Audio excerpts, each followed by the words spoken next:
After the Eagles defeated the Commanders yesterday 55-23 in the NFC Championship game, and then in a much closer AFC Championship game, Kansas City gets the win against the Bills 32-29. The Super Bowl will be played in New Orleans on Sunday, February 9th.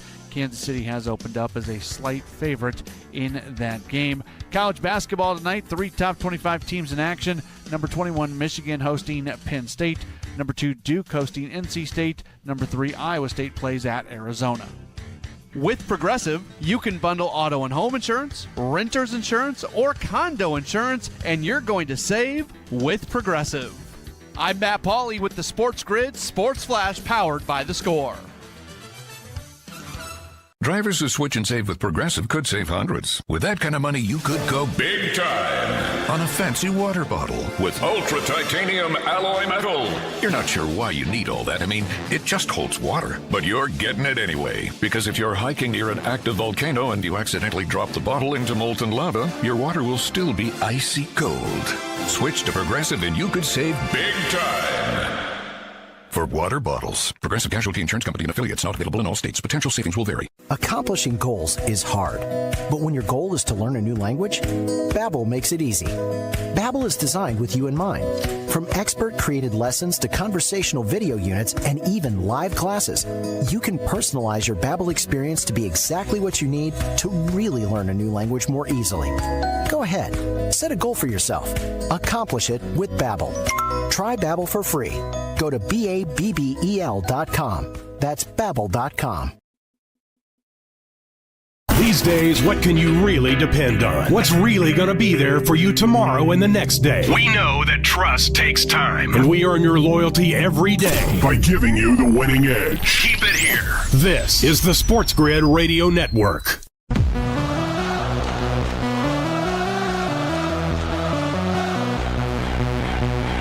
The only place in football where the offense is always on the field is on Moneyline. With the two best hosts in radio, Donnie Rightside. If anybody wasn't watching, listen, I don't know what you were doing. And Kevin Walsh. Forget act like you've been there before. On the SportsGrid Radio Network, SiriusXM Channel 159. Oh, the best hour of the day. Officially, it's underway. It's Donnie and Kevin. It is the madness of NFC AFC Championship weekend, the fallout that ensues, and the Super Bowl that's on deck within 2 weeks. There's so much to get to, so much fun to go over, Kevin, and we'll just start here. Yesterday, we were on the desk yesterday, had a great show, 9 a.m. to 12 p.m. yesterday live, which I believe was rerun from 12 to 3 o'clock. A lot of great information that was spread all the way across. And for me, it just felt simple in these games. Broke down the Philadelphia Eagles game, understanding why I thought they were the better football team and why they would win. Counterpoint number 2, the Buffalo Bills and the Chiefs. I said, what are you doing here? Kansas City Chiefs at home just to win that football game, and they end up winning there. But we have so many topics, so many plays to go over these games, Kevin. But the way you saw it yesterday, when you got home and it was time to turn that TV on and the national anthems were playing and ready to roll, how did we feel? Yeah, there was just a lot of anticipation, I was really excited for these games, and it was a team in Washington that I wanted to play. I tweeted out, I believe it was after Washington beat Tampa, like, man, it's a shame the Eagles won't get to end their season.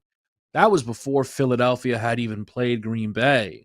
Or no, Philly had already played Green Bay, but that was obviously knowing that those teams weren't going to meet within that round. I had wanted to play Washington in the 2-7 the entire time. Yeah. Because I knew we were better than Washington. Yeah. And the Philadelphia Eagles put on display that they were much better than the Commanders. And it's one of those things, man, that opening drive, good for Washington to have the confidence that they do to go and convert those third downs. But this is where, and I know we'll get into the second game, but this is where not just grabbing the result is going to get the job done. It's the process along the way. Washington was not going to win a football game against the Philadelphia Eagles by going 2 yards, 4 yards, 2 yards. That's just not sustainable offense, and it wasn't sustainable offense. Meanwhile, the Philadelphia Eagles were clicking from the word go, and I'll make sure I say this so I don't forget to say it. Jalen Hurts comfortably outplayed Jaden Daniels in the NFC Championship game. He did. Now let's understand this game, right? So I'm driving home, putting my orders for pizzas, cheesesteaks, starting to get revved up in the car. Hearing notions out of Philadelphia that Cam Jurgens was having back issues, but he was working out on the field. And one of the beat writers goes, I've never seen this before for a guy that would be, let's just say, inactive. He's wearing his game pants and stretching. Usually that's an indicator of he's ready to go, not like, let me test this out in some sweat shorts before I even get ready. Next report comes out. Oh, looks like it didn't go well. He's going to be inactive. Next report comes out on the official inactives. Cam Jurgens is actually active for this game. And I understand, like, when you're going through the trepidations where I told you all week long, the MO for which I got to laugh at, and I still laugh at it now, is, well, the Commanders have Jaden Daniels. If Hurts throws for like 32 yards and gets injured and the Eagles turn him over 9 times, then the Commanders will win. Which, again, 7 out of every 10 tickets were coming in on the Commanders based upon that theory, which I thought was funny. But then I was like, you know what? Landon Dickerson doesn't play center. He's not going to snap it in the biggest game. And what happens if he gets injured, which you end up doing? How is that going to play out? And then we get to the game itself, Kevin. And you're right. I watched the same as you. I'm like, you know what? It's an interesting first drive for Washington, but they are earning every single 6 inches they are getting here. And you know what I said to myself? Because my dad was watching it with, wow, they're going for a 4th and 5. I go, this is what they do. Only for them to get into the red zone, Kevin, after 17 plays and go, 4th and 3, it's time for the field goal. I was very surprised by that because I don't, if it was 7-0 Washington after 22 plays, like that's a come out, gut punch right away. We're going to be in your face all day, and we're going to put the pressure on you. I felt like that was a big miss because even if Washington went 18 plays or 19 plays and ended up not getting any points, was the 3 that big? Because you got to get the points. You do. Yeah. Let me tell you something, Donnie. This is going to be a take. I think I'll be on a bit of an island. Yeah. That decision by Dan Quinn, Washington has themselves a great head coach. He is a phenomenal head coach, DRS. Because what you just said, and look, I'm not trying to knock you, okay? Yes. I'll take the broadcast, though. Okay. Broadcasts do not understand that going forward on 4th down is supposed to be a decision that you just you are making a new decision each time, right? But broadcasts go, they go for every 4th down. They go for every 4th down. So Brady and Burke are like, I don't know what's going on. I was watching that game and I go, they should take their points here. It's not 4th and a short 2. It's 4th and a long 3. You are on the road. You grab your field goal. You've already now converted multiple 4th down, multiple 3rds down. This isn't easy. You don't want to leave this drive without points. You are moving the football. It's a long game. Donnie, and you can disagree with me. That's fine. You can but my point is, Donnie, Dan Quinn actually made a decision. Dan Quinn did not show up with, we just go for every 4th down. He's not Dan Campbell. That was somebody, Donnie, who actually was making a decision. I thought he made a good one. You can disagree. Again, that's totally fine. But I thought he made a good one. At minimum, Donnie, he showed that he's thinking each time he's faced with a decision, not just pressing the red button. No, and look, and maybe he thought that was the right move at that point. But the one counterpoint that I would always come back to is, I don't know if people don't watch the games, which I know they do. Washington has a bad defense. Yeah. It's a bad defense. It has some good players on it, but it's an overall bad defense.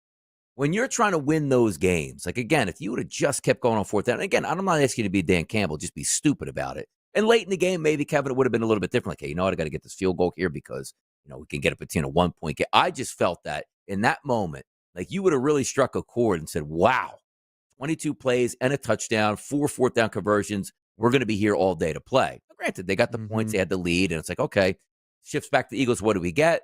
You come out, 1 pitch play to Saquon Barkley, puts it in the house, and nothing makes sense with Saquon Barkley, which is what he's doing, which I've said multiple times on the early line. I don't care what LaDainian Tomlinson did with touchdowns. I don't care what O.J. Simpson did back in the day, or Eric Dickerson, or Derrick Henry, or anybody that's got 2,000 yards. You are actively watching the single greatest running back season in the history of professional football right before your eyes. You're not supposed to do this. I don't care if the defense is great, good, bad, poor, whatever. You're not supposed to take the opening toss sweep and juke the entire football team on Washington on the way to another home run, where now the expectations are, man, only got 115 yards. What was wrong with him in that game? He only had 15 carries, 3 touchdown runs, which included, and say what you want, games do, and we're going to go through game by play, same thing with this game and the Bills games, because there were massive plays that were made on both sides. But you can say, Kevin, right? Let me go 18 plays, kick that field goal. Let's 3-and-out the Eagles and really put that stadium a little bit on edge with the doubt in that 100%. factor. And within one play, and I know the Eagles won by a big margin, but it almost felt like, oh, the Eagles are fine today. Like, that's the feeling I got from the first play. That 18 plays to 1, the Eagles had a lead, and I'm like, they're in command. The Eagles have hardly trailed within this postseason. So, and that was another reason I thought the field goal was good, because now we went into the Eagles' opening drive, and it's like, all right, we can't do the slow start things again. We fixed that. See, underrated thing again. Nobody understands the Philadelphia Eagles clearly, right? The Eagles, remember when they used to start slow all the time? They're now one of the best fast starting teams in all of football. And it's been a huge change for them, Donnie, throughout this season. 55 points, the most ever scored in a championship game by the Philadelphia Eagles, who, I don't know if they can pass. They ran 7 touchdowns into the end zone, which included Will Shipley to end it. My goodness. We're going to talk about this and much more right back here on Moneyline.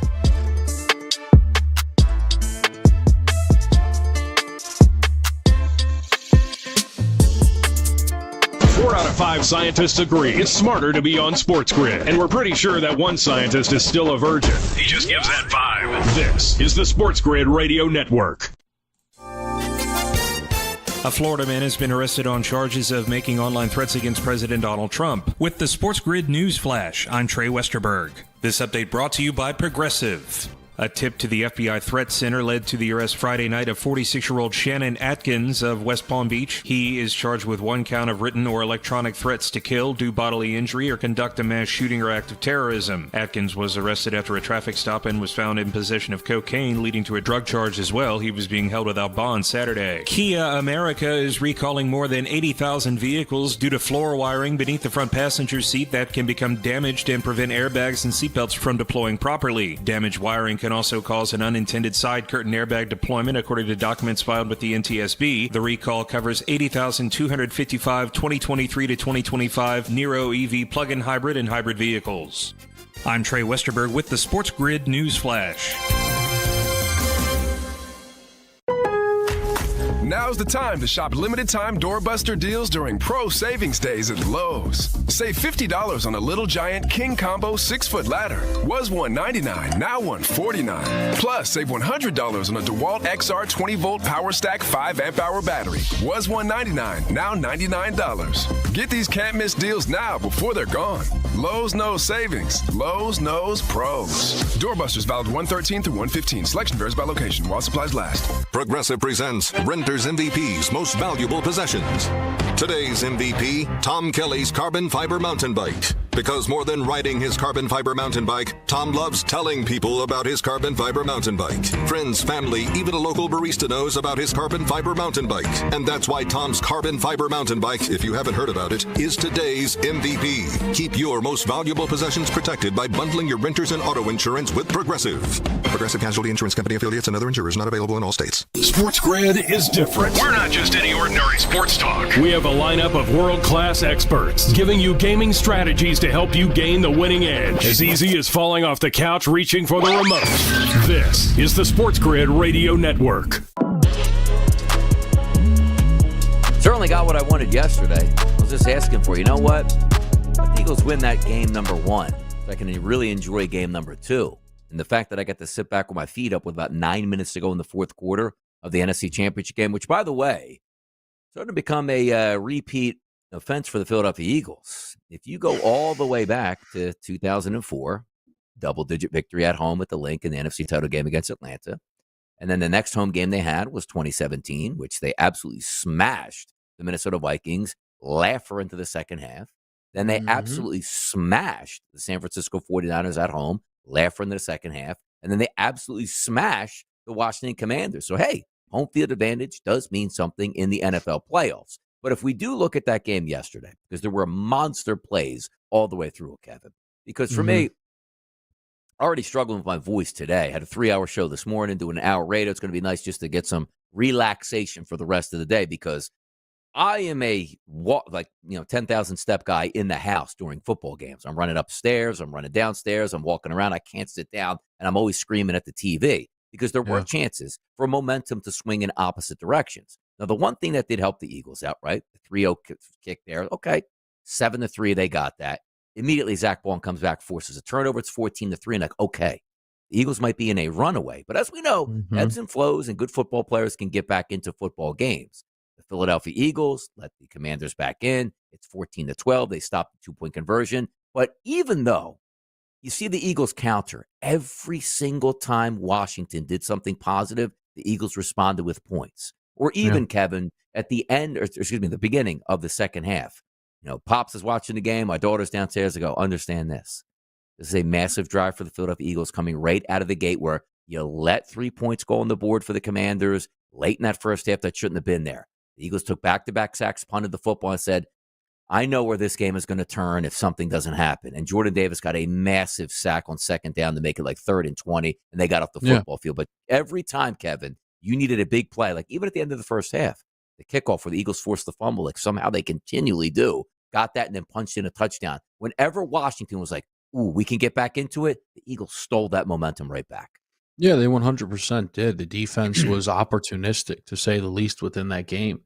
The Jaden Daniels touchdown drive, where he finished it with a rushing score, felt fake. I was like, this doesn't count. Like, that's how it felt, legitimately. Like, it was like, and then you look up, you're like, the game's kind of still going on here, right? And you wonder, it's like, maybe that's why the Eagles defense kind of let up, because really in that moment, it felt very... I hate when they do that.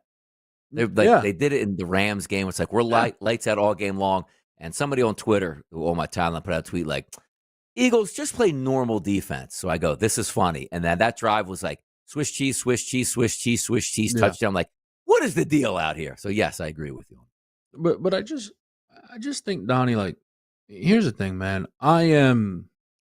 Sometimes, like, you should take pride in being right about a football team. But I think since the Eagles are our football team, there is that level of frustration watching people be so wrong about them, right?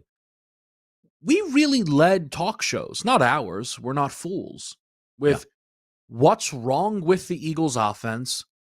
Can the Eagles offense pass the ball?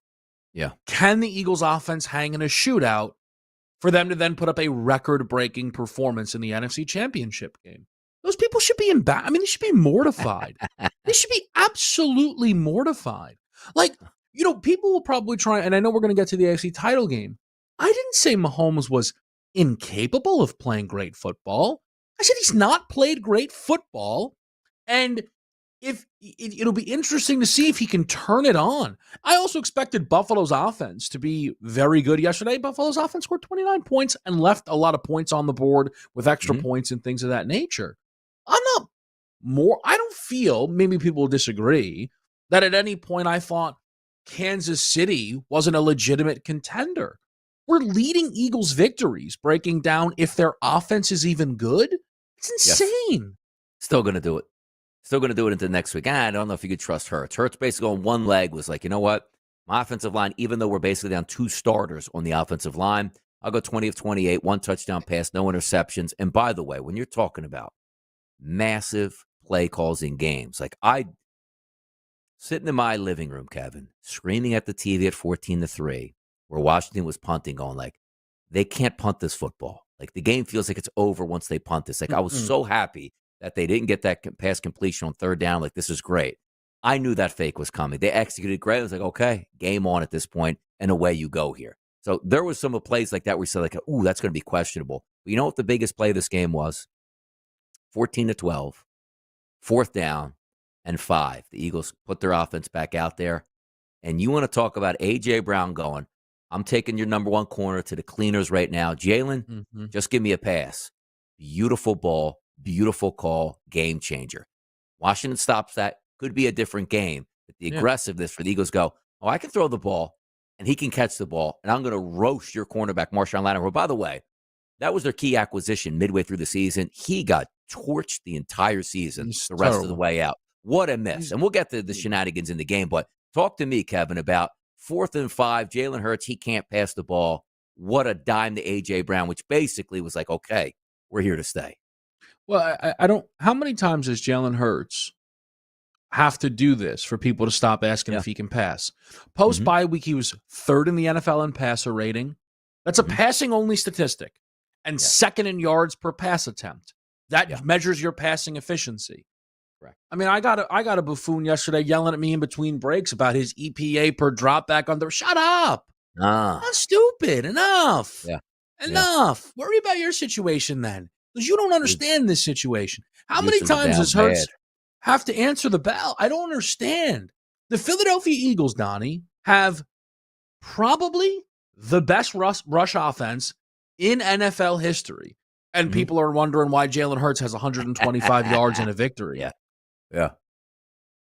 Will Shipley's 4 for 77. Just throw it in there. No big deal at that point. Saquon 15 for 118. I mean, hitting home runs all over the place. By the way, is Kyle Shanahan now, the Eagles now have the mantle of the explosive running game? Like, it's never going back to the Niners. Like, hey, Mostert hits home runs and McCaffrey. Yeah. The real deal running game is here. But there was a lot of other plays down the stretch here that we're going to get to in this Washington game. And then we're going to hit that Buffalo Bills, Kansas City epic finish right here on Moneyline.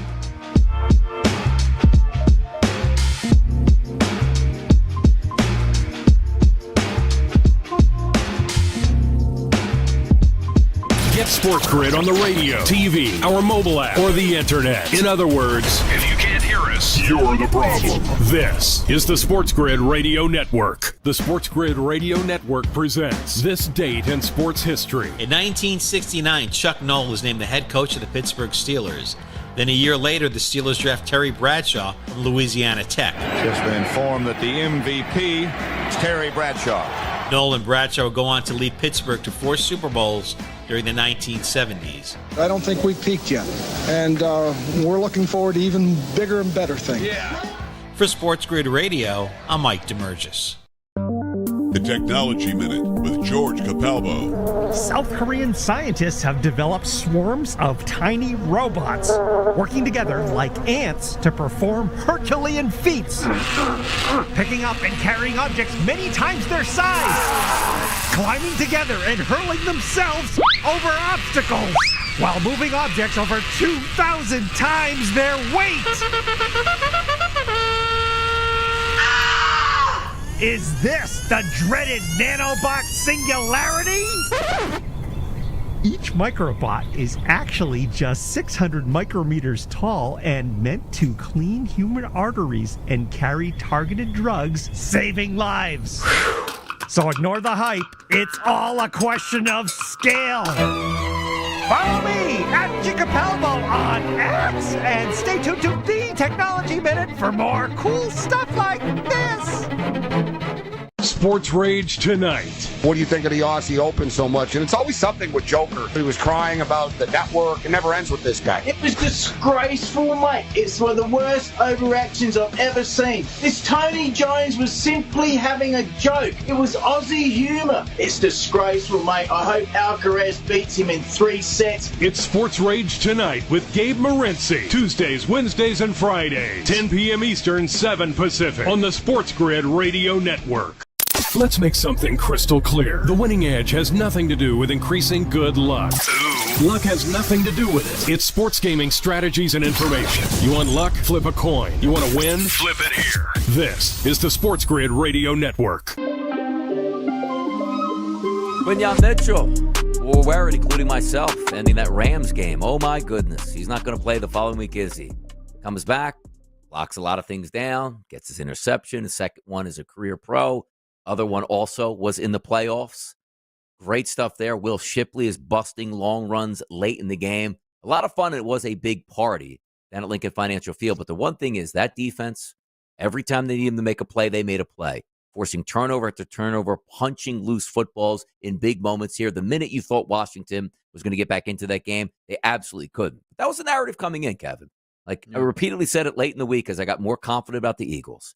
The Eagles' defense is the best in the NFL. Washington's defense stinks. What am I missing here? Why does everybody like it? And the joke of it all is Like FanDuel should have enough money now where they can lose every wager for the rest of this calendar year and still be profitable with 7 to 8 of every 10 tickets coming in. We'll get to the Buffalo Bills, but on the Washington Commanders. Just one last loop around this game, which I wasn't at the desk saying that the Eagles were going to win by 55-23 margin. I wasn't. I thought this game would be around a touchdown, but at no time did I say to myself, the Commanders are going to win this game. And I know you have the same narrative, and it's the same thing we come into. I tweeted after the game. Nobody went. The Packers are the best 7 seed we've ever seen. A hammer job. The Rams, Matthew Stafford, it's going to be snow in there. It's going to equalize everything. Up until that last, it got nervous at the end. The Eagles are dropping a hammer job on them. Nobody wants to face the Commanders. Nobody's ever doing this. They have Jaden Daniels, the best rookie quarterback we've ever seen. Absolute hammer job. So the thought process around the Eagles is lucky to be here at 14-3 in the regular season and running the gauntlet through 2 teams nobody wanted to see. And also, Kevin, here's where the narrative is going to start to come in. I just hope Commanders fans in the offseason don't act like, well, there was a holding penalty on Saquon that if that play had changed, the Commanders would have won the game. Because they'll keep that energy like San Francisco was running their mouths. You have to get beat by 3 touchdowns in Philadelphia in the NFC Championship game. But you know which one I'm waiting for here? Man, that game was in Detroit, man. Detroit would have busted the Eagles in that game. Like, remember when New Orleans was talking that smoke about in 2017? Like, man, if they didn't get that Minnesota miracle, we would absolutely ran that down. Yeah, that's what a lot of people have told themselves, Donnie, already about the AFC title game. It was like, that's the real Super Bowl. I'll tell you this right now. That is a big win for the Eagles, that everybody treated that AFC title game like it was the actual Super Bowl. I'm telling you, it's an absolute big win. And I'll say this on the Eagles, and I'm gonna soften the stance because I don't want anybody to perceive this as a bit or I'm trying to rile people up. The Eagles are a win away from being one of the greatest teams in NFL history ever. That's where we are. If the Eagles, Donnie, win this game, right? To be one of the greatest teams in NFL history for real, right? You have to win a Super Bowl. If they win the Super Bowl, they will stop a team going for a three-peat. That right there is massive. We then look at the Philadelphia Eagles and we look at the wins. There's a load of them. We look at the losses. Saquon dropped the win. Devonta Smith dropped the victory. And there's only one other loss. And it came in a game where they were missing Smith, Goddard, A.J. Brown, Lane Johnson, Mekhi Becton. They were missing half of their offensive starters on the road. It happens. It's rare for a team. And it only cost them one game. God bless that early bye. The Philadelphia Eagles, now when you look around, right, have a lot of guys that, Donnie, are that Super Bowl trophy away from the resume looking a whole lot different. Lane Johnson, first ballot Hall of Fame. Saquon Barkley, people believe, soon to be Hall of Fame. What it does then for the perception around Jalen Hurts, A.J. Brown, Nick Sirianni, Devonta Smith getting it done at the college level, the NFL level, the start that this would be for the defensive careers of not just Quinyon Mitchell and Cooper DeJean, but Jalen Carter and all of those Georgia Philly dogs. I'm not saying this. Again, I want people to understand this is not meant to be some type of hot take. I'm being very serious. And these are the things that people haven't been aware of that have been sitting out in front of them. The Eagles are a win away from being one of the greatest teams in NFL history. Yeah, stack it up there. And by the way, look at the Commanders, right? Because I think their future is bright. I've always liked Dan Quinn as a defensive coordinator. He doesn't have the horses yet. Maybe he gets that done. Jaden Daniels, we're just expecting him to be fantastic throughout his career. Maybe he will be. And certainly the expectations are he looks like he's pretty good.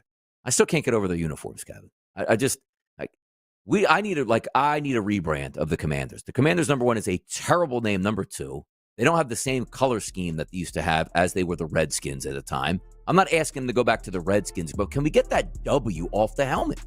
Can we just get that stupid looking Should we go back to the football team? No, never going back to the football team. That's even worse than anything they've ever came up with. I need a rebrand of the Commanders. Maybe we can help them. Let's flip it over to the AFC next, right here on Moneyline.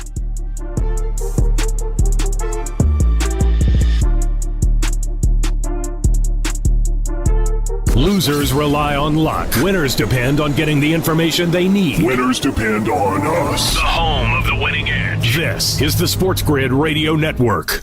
AutomotiveMap.com presents the SportsGrid Sports Flash powered by The Score. The Super Bowl matchup, it is set yesterday. Conference Championship Sunday, NFC Championship game.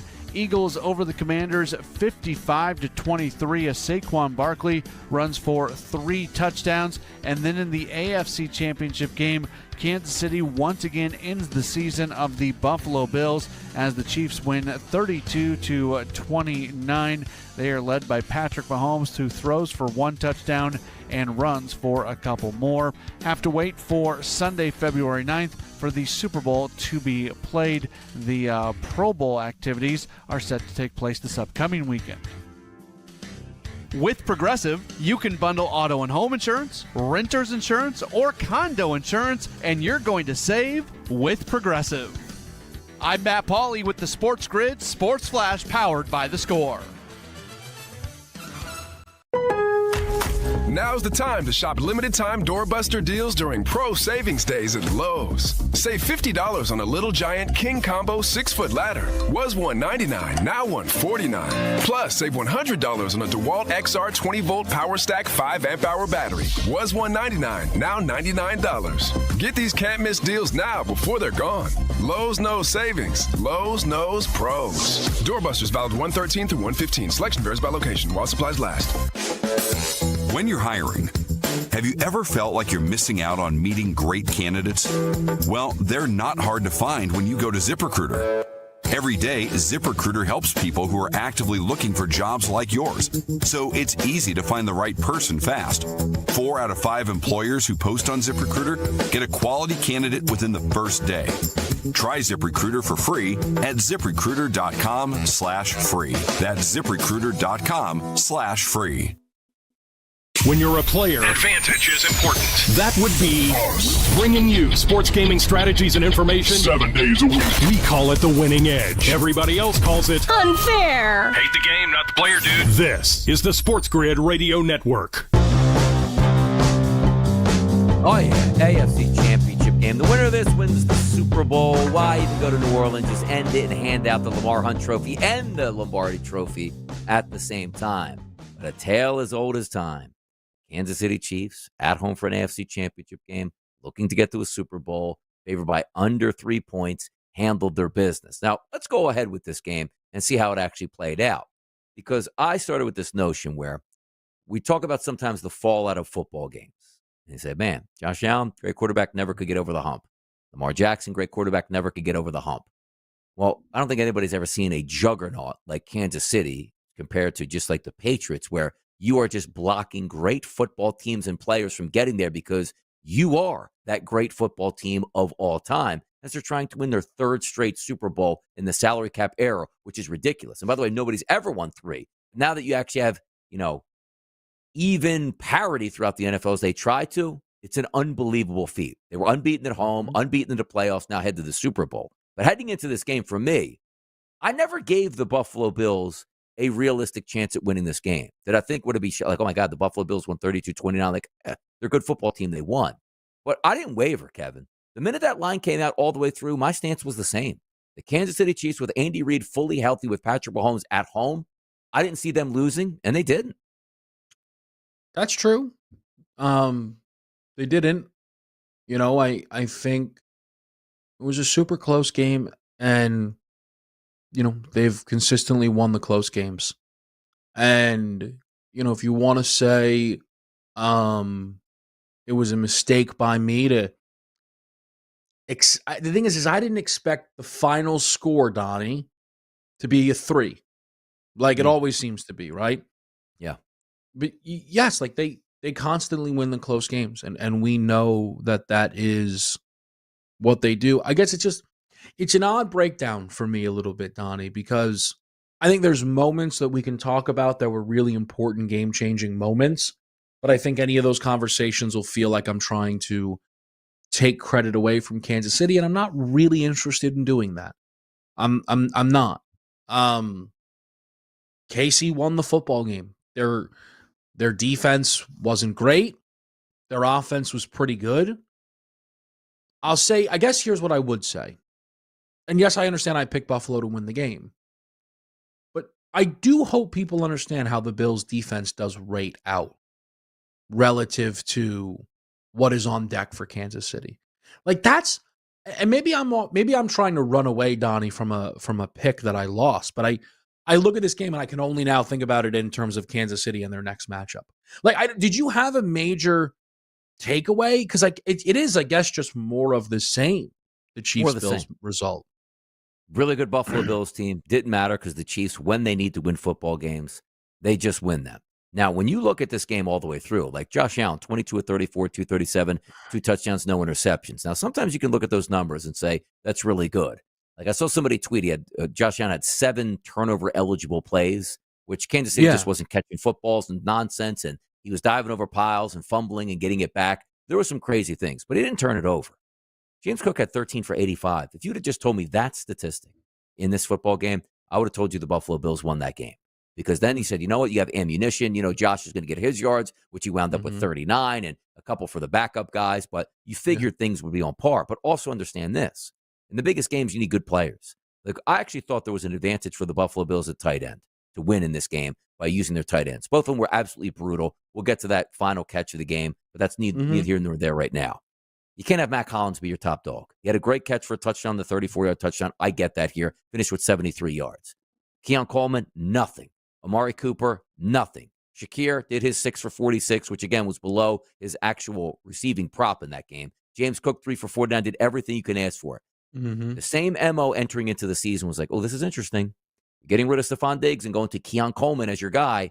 And I applaud them for making the move to get Amari Cooper. He's absolutely washed at this point. So that was disappointing for me, where you wanted to take that net positive at wide up. Like, hey, young rookie, let's see what he can do. And also get the veteran number 1, where if they show us any semblance of something, they're a positive. They were a net negative, those two in the playoffs. Yeah, I think that maybe then it's like they scored 29, right? But when Buffalo needed a play, every time it was like, well, we hope Josh can just pick it up, right? Yeah. And I think that is where you saw the lack of special players around Josh rear its head. You know, the final play of the game, one, Josh completely misread the blitz. But the route that Shakir ran, right, down in like the little zigzag in the backfield. Yes. I feel as if that was somebody with more name power than Khalil Shakir. Josh might have made that throw. Like, I do wonder if in some capacity there's Josh's trust is within himself. Like, there are times, like you talk about the Hurts football to AJ, right? Where that throw is as much as Jalen's trusting himself, he's trusting AJ Brown, right? Yes. So I think there is some of that within the game ultimately for Buffalo there. I'm very interested in that the Kansas City and then the separation that still ultimately isn't there. You know, Donnie, they didn't score in the third quarter. I know Buffalo chewed up a lot of time. Yeah. Like there were aspects of it for me. Like that's like the more of the same. The game was more of the same. It was a very close football game. I understand Buffalo recovered the fumbles. There was, there were some momentum swings that went Buffalo's way, but also the fourth down play. Come on, what are we doing? That's insane. One, everybody thinks he got it. Two, they had two different spots. And then we ended up going with the spot that had it marked short. Like, what did you think of that? I found that to be just... Yeah, it was, and also, I did preface this by saying this too, and understand this. Like, they get the touchdown, Buffalo, 22-21, force the punt right away for the Kansas City Chiefs, then take that football. It's like, oh my goodness.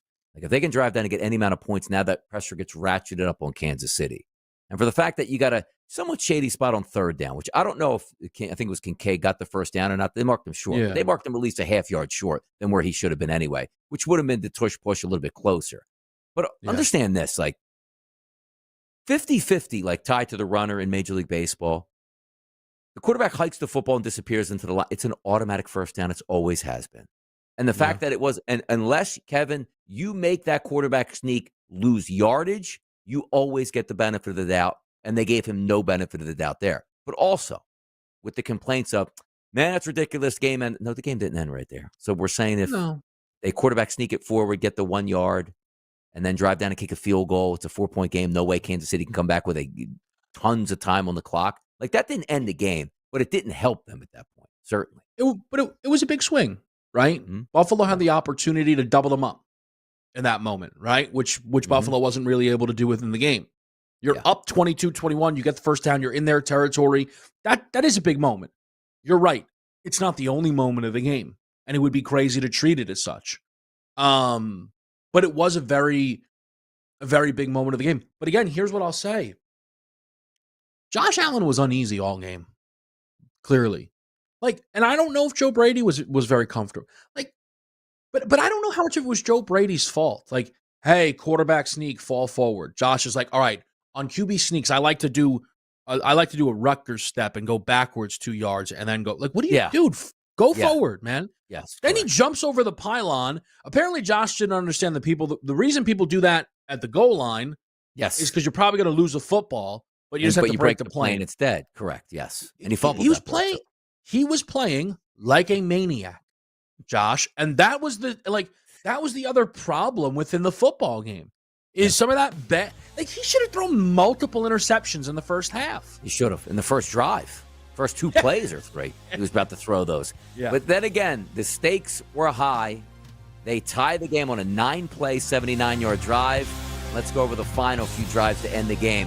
What a weekend it was. It's Moneyline on a Monday, right here on the SportsGrid Network.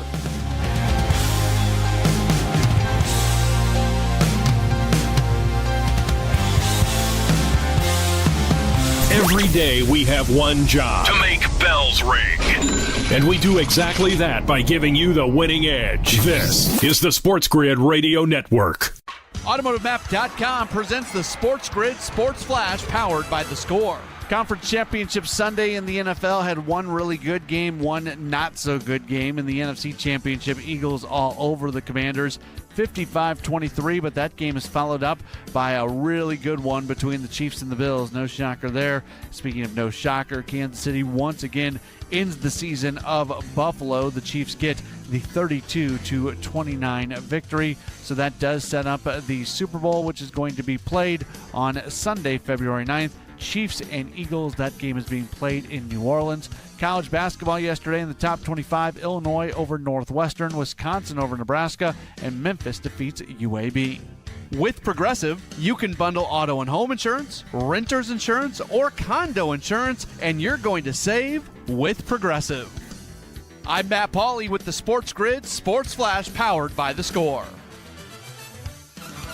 Right now at Wendy's, get 2 of these fave items for just $7.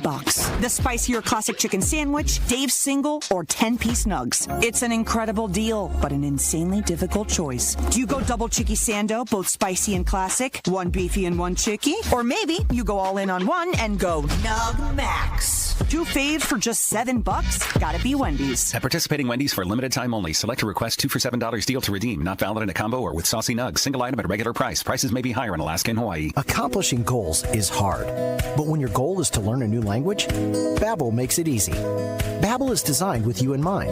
From expert-created lessons to conversational video units and even live classes, you can personalize your Babbel experience to be exactly what you need to really learn a new language more easily. Go ahead, set a goal for yourself. Accomplish it with Babbel. Try Babbel for free. Go to BABBEL.com. That's Babbel.com.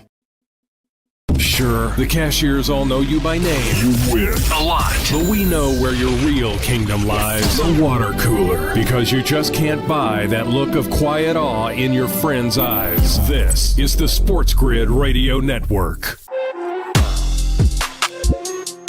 Right back at it. Buffalo Bills, Kansas City Chiefs. And as promised here, this game, Kevin, 29-29 late. And you say to yourself, all right, we just punched it in. We just tied that football game.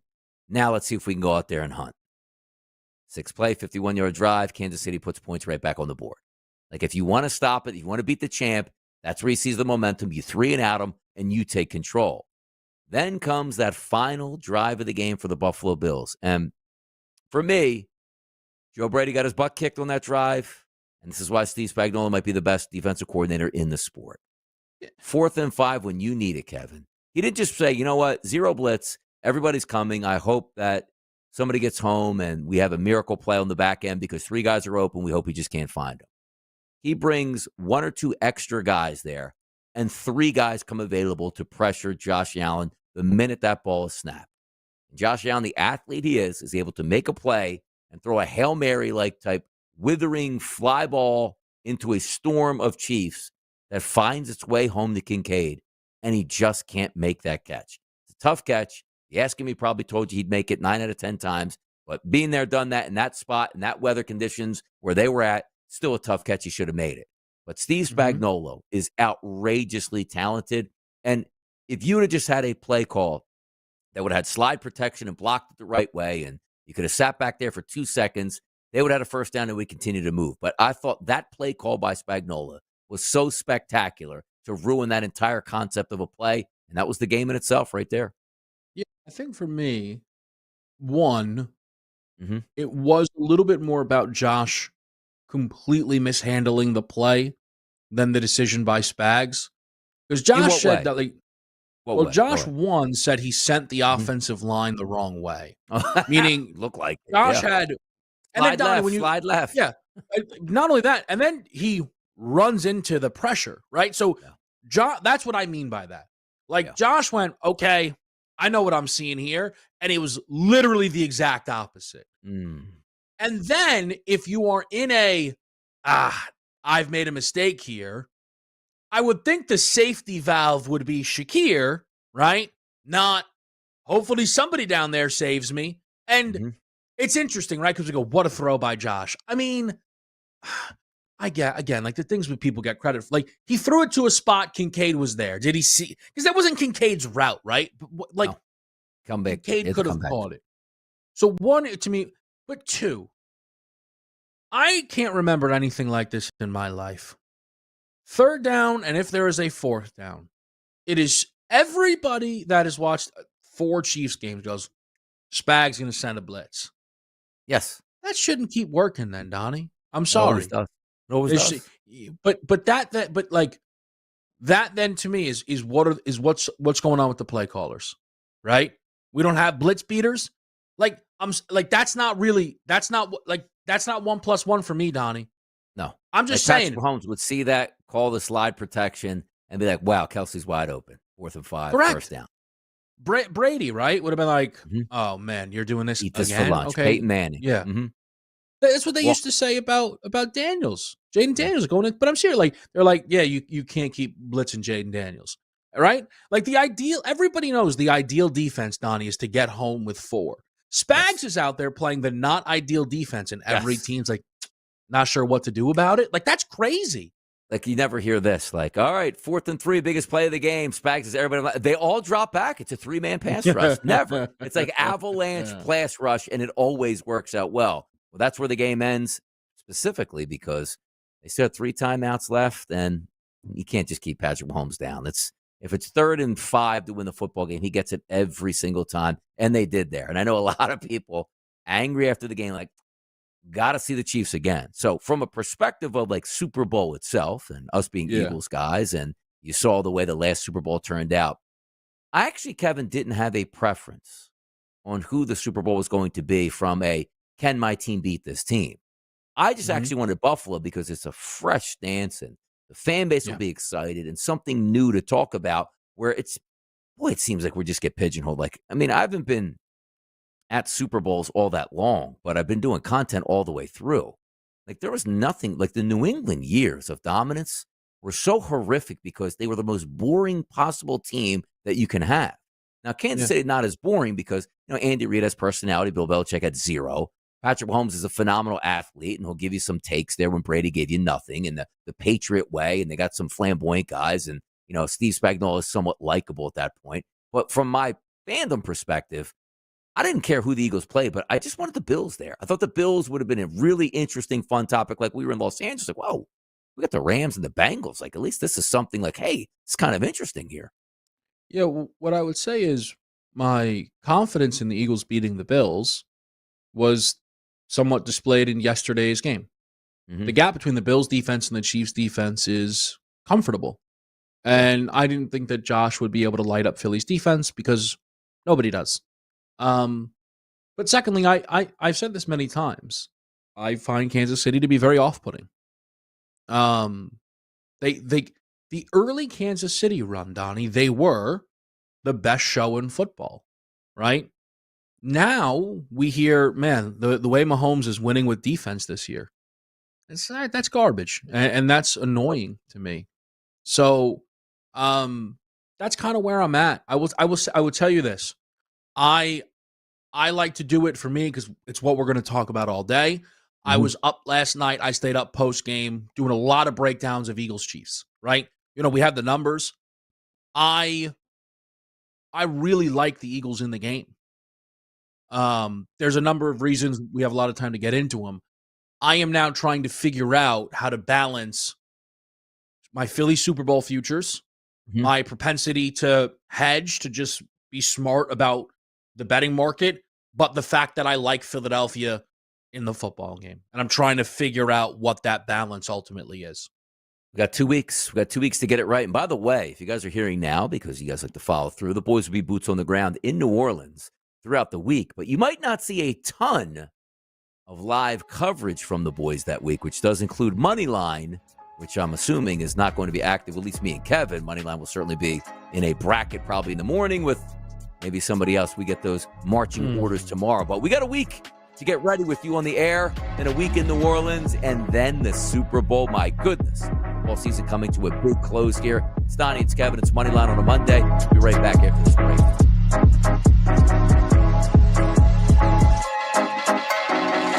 A sports gamer who relies on luck never makes the same mistake twice. It's usually 3 or more times. We're the home of the winning edge. This is the SportsGrid Radio Network. The new SportsGrid app is now available on iOS and the App Store. Experience the ultimate sports betting companion that provides personalized content from your favorite hosts. In-depth matchup previews, game and prop picks, live odds, stats, scores, and more. All in one place. And of course, on the SportsGrid app, you can tune into our live television and radio coverage anytime. On the go, wherever you are. Download the SportsGrid app on the iOS App Store now. It's smarter to be on SportsGrid. Football Full Circle. You got to strike while the iron is hot, and you're telling me a chance to work with Trevor Lawrence in a division that's really nothing spectacular outside of the Houston Texans, and you're a little worried about getting along with your GM? If that's the case, he thinks awfully highly of the Tampa Bay offense, but boy, I can see Tampa Bay just as easily going 7-10 next year, and all of a sudden Liam Combs no longer the hot figure. It's Football Full Circle with Ben Stevens and Scott Wetzel. Weekdays noon Eastern, 9 a.m. Pacific on the SportsGrid Radio Network. SportsGrid Radio presents Gridiron Greats. The throw is to Rice. Touchdown. Jerry Rice is the NFL's all-time leading receiver with 1,549 receptions and 22,895 yards, scoring 208 touchdowns. Rice is a 3-time Super Bowl champion for the 49ers and won MVP honors in Super Bowl 23. One-handed catch. Oh, my. For SportsGrid Radio, I'm Mike DeMurgis. The SportsGrid Radio Network presents This Date in Sports History. In 1969, Chuck Noll was named the head coach of the Pittsburgh Steelers. Then a year later, the Steelers draft Terry Bradshaw from Louisiana Tech. Just been informed that the MVP is Terry Bradshaw.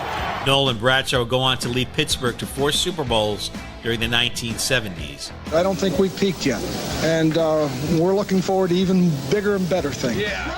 For SportsGrid Radio, I'm Mike DeMurgis. Getting the winning edge is dead simple. There's no fees, forms, pre-enrollment tests, classes, dress codes, or background checks. All you gotta do is listen. And you're already doing that. See? Simple. Get the winning edge. This is the SportsGrid Radio Network.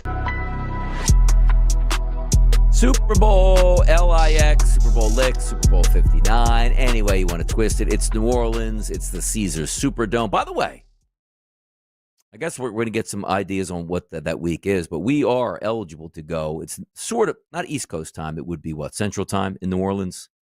We have to go to opening night, Monday night, don't we? I think we will be out there. I think we will be out. You got questions loaded? You got things you want to ask people? But because we haven't been, or I haven't been the one, I should say, the opening night. I want to say in Vegas, Kevin, it was at the stadium, correct? Ooh, I think it was. I don't know. It was at Allegiant. I didn't. Where else would I it have didn't been? go, but yeah, you're right. But yeah, I don't. Yeah, There's a where lot of else could you arenas there, really but I don't think it was like house that? T-Mobile. Yeah, I don't think it was T-Mobile. The reason I bring it, Yeah. where was it in Arizona? In L.A.? Where was opening night in L.A.? Or were we still going through COVID and they didn't really want to do that? Yeah, I'm not sure. I'm not sure. Because I'm saying this right now. I think it would be because we can, our day might start a little bit more appropriate than what it started the previous times on the West Coast swings. But I really want to go inside the Superdome. Like, I've seen that thing since I was, mid-1980s as a kid. Like, that place is like the fifth wonder of the world, sixth wonder of the world. I want to go in there. So if there is opening night is at the Superdome, I want to be there. Like, where else would it be, though? Yeah. You think Smoothie King Arena? Announced? I imagine that would be announced already, right? You can look that up here. Let's see. So What's got like open. I think it's called NFL Opening Night, I want to say. Is that what it's called usually? You know better than me. Here we go. Fueled by Gatorade. Yeah, it's at the Superdome. Oh, we're in. Yeah, we're in. What day is it? Monday. It's usually a Monday, right, to start the week? Yeah, Monday. February Yeah. 3rd. Yes, we're in. From there. 5 p.m. to 10 go. p.m. Central. Yeah. We'll go from 5 to 6. Perfect. Yeah, that'll be good. Who knows what team is in there? We're definitely in on that. I need to be in that building to look around, take pictures. Donnie, if there's one person each football team, right? Mm-hmm. A little off the beaten path where you're like, you know Will what? I feel like Shipley. I could Will have a Shipley. good question. Yeah, Will Shipley. good Me answer. and Will. Nobody's good really answer. around them. May not even paying attention to the guy in the corner of the market, Will Shipley. That's Who would a you really go good for the answer. Chiefs? Give me a guy on the Chiefs. Maybe he can That's a set good aside. question. At least he's chasing down Noah Gray. Like, what's he doing out there? Yeah. I do think Pacheco I could probably have some fun with. Yeah. Rutgers Because guy, Jersey. Yeah, I think I'd say, Moneyline. hey, you're a little disappointed in Dylan Harper and Ace Bailey this season. Yes. See that? Were you Yep. expecting a little better? Knock him off guard a little bit. out It's of like, the okay, I Scarlet like Knights? this guy's game right now. Yeah. Yeah. I think that would be because you the got to pa- imagine Pacheco will be a little off the beaten path this year, See, right? I With don't- the split backfield. You're right. But he's still a name on that team. Like, there's the booths that the important players get, and then there's the players that get like a seat like on the side, and Shipley's in that seat on the side. Like, that's where I'm Right. trying to aim. Like, maybe we might be able to get like a Reed Blankenship. Like, Cooper DeJean might still be a little bit be off to the side. Yeah, like I the think bigger players are up there. But I think Yeah. like Will Shipley will go fully unnoticed, or unless you want like a Britton Covey. You know what I mean? Now Jordan Davis, honestly, I might Yeah. just sit down and be like, listen, man, let's just talk some food, all right? Yes. Like, what's the pregame meal? What's the postgame meal? Like, are you and all the dogs tight? Like, did Howie secretly go to Georgia? Didn't tell anybody. What'd you think How of the hell did you Georgia get that this sack year? on Sunday?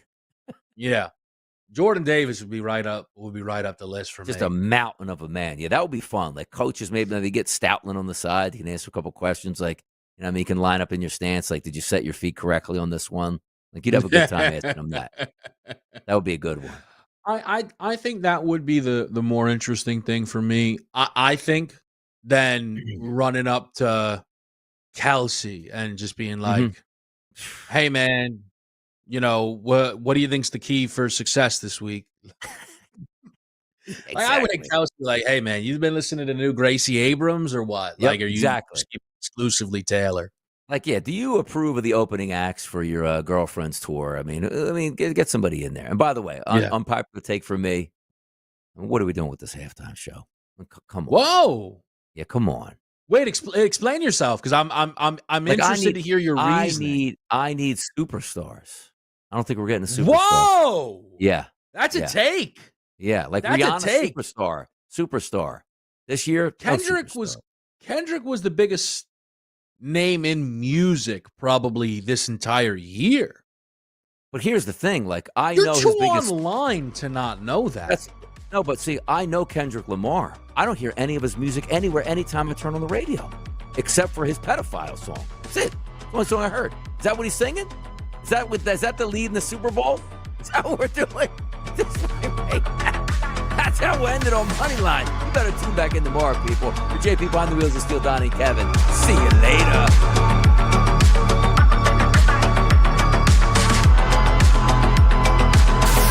Being a SportsGrid listener doesn't make life perfect, But it'll do till perfect comes along. We're the home of the winning edge. This is the SportsGrid Radio. Commanders 55-23 as Saquon Barkley runs for 3 touchdowns, and then in the AFC Championship game, Kansas City once again ends the season of the Buffalo Bills as the Chiefs win 32-29. They are led by Patrick Mahomes, who throws for 1 touchdown and runs for a couple more. Have to wait for Sunday, February 9th for the Super Bowl to be played. The Pro Bowl activities are set to take place this upcoming weekend. With Progressive, you can bundle auto and home insurance, renter's insurance, or condo insurance, and you're going to save with Progressive. I'm Matt Pauley with the SportsGrid Sports Flash powered by The Score.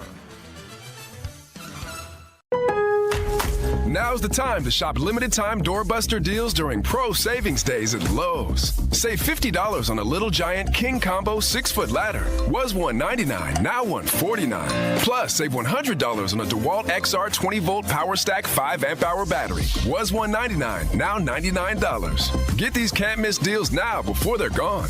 Lowe's knows savings. Lowe's knows pros. Doorbusters valid 1/13 through 1/15. Selection varies by location while supplies last.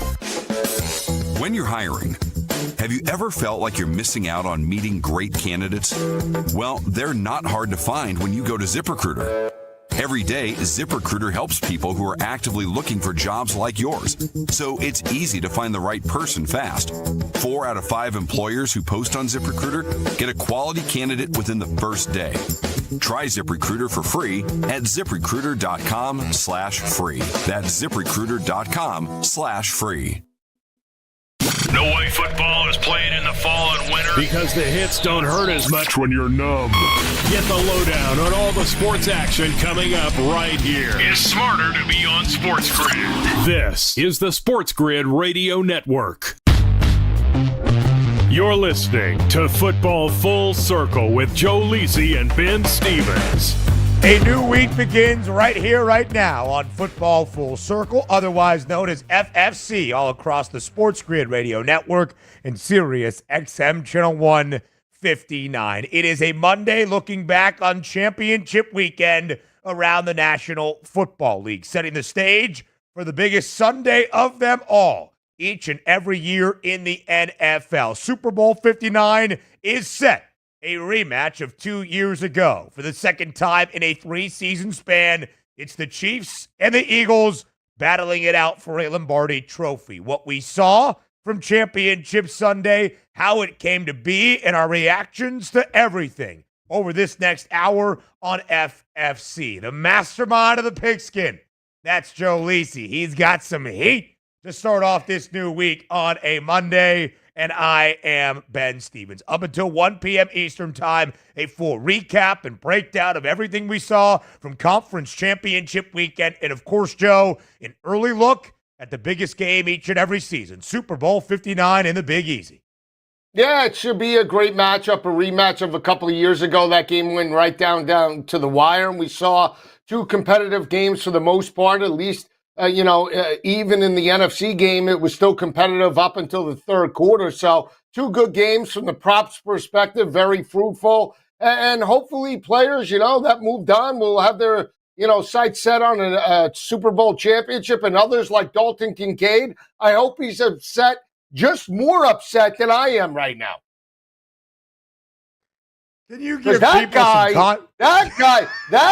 Dalton Kincaid, on top of costing me coin, dropped an easy pass to put his team in position to kick a game-tying field goal. I hope he doesn't leave his house for a week. Now, let's put things into context, okay? And we'll talk about the actual drop, if you want to categorize it as such, for Dalton Kincaid in a critical moment under the 2-minute warning. First play after the 2-minute warning in the fourth quarter with his Bills team trailing by a field goal. But Lisi is not mad at Dalton Kincaid trying to track down a fly ball and dive in between KC defenders to make a heroic play. Lisi is upset at Dalton Kincaid because Kincaid did not find the end zone, and Lisi had a 3-leg anytime TD parlay that he failed to cash out.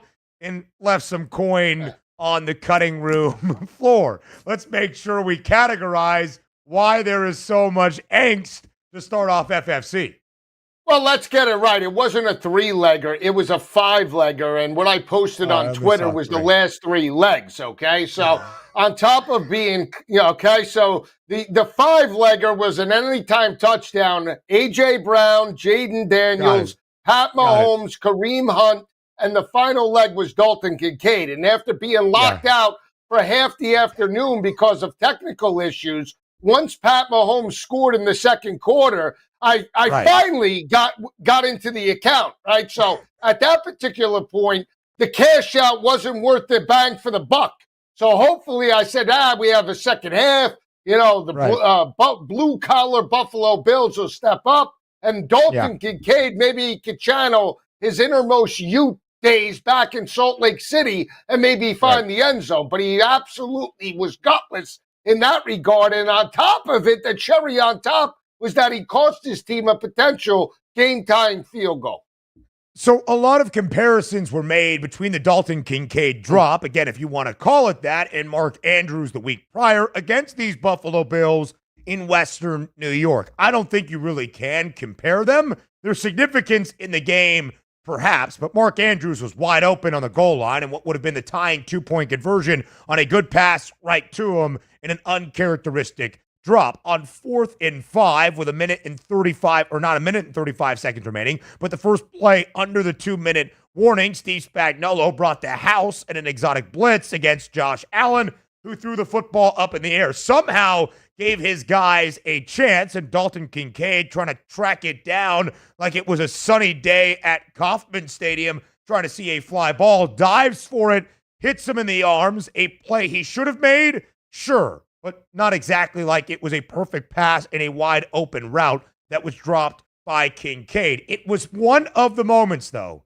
Joe, and a bunch of those critical moments in the fourth and final quarter, as it often has been between Kansas City and Buffalo, that decides the outcome of a game and decides a spot in the Super Bowl, which Kansas City will play in for a 3rd consecutive season. The Chiefs outlast the Bills once again in the postseason, 32-29. KC covers as a 1.5 favorite at home, minus 118 on the money line in favor of Kansas City. That was it. They made good on both of those numbers, and a total of 49.5 does go over. Lisi Guy, the Chiefs, for a 3rd straight season, will be in contention for a Lombardi Trophy.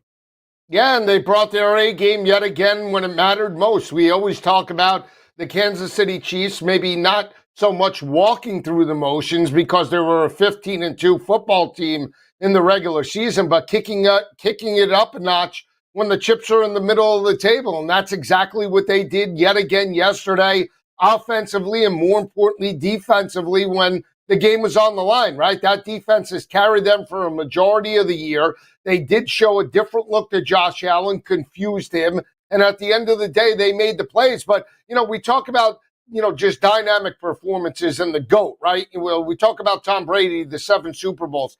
Pat Mahomes, when the chips are on the middle of the table and everything matters to this team, he steps up and they just find ways each and every week to win games. It's not flashy, but they had a score in the 30s yet again yesterday, and that offense channeled themselves and put up 32 points en route to the 3-point win, and that's why they're the best heading into the Super Bowl right now.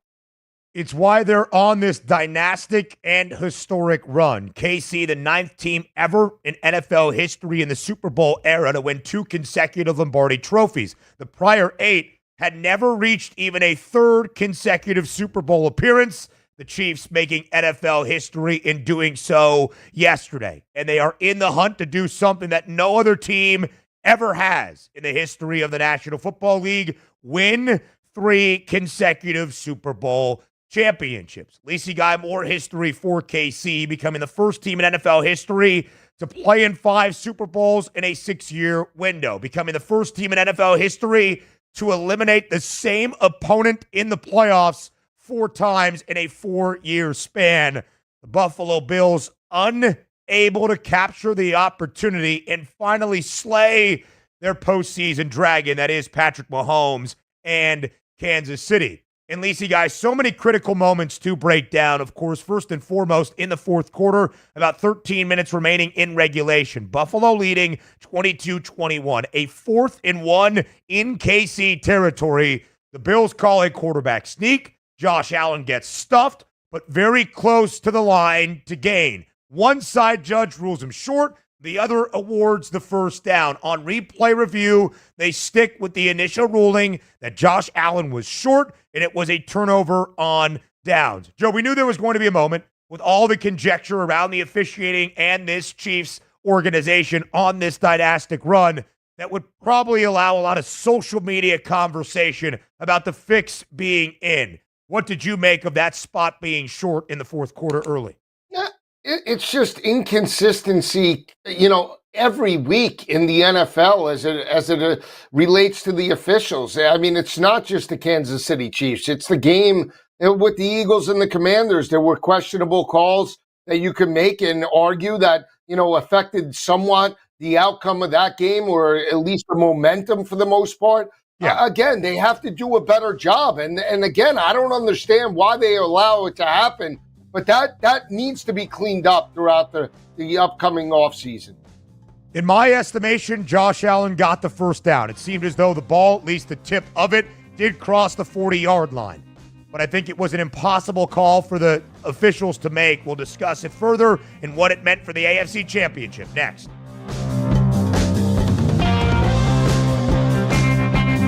4 out of 5 scientists agree it's smarter to be on SportsGrid. And we're pretty sure that one scientist is still a virgin. He just gives that vibe. This is the SportsGrid Radio Network.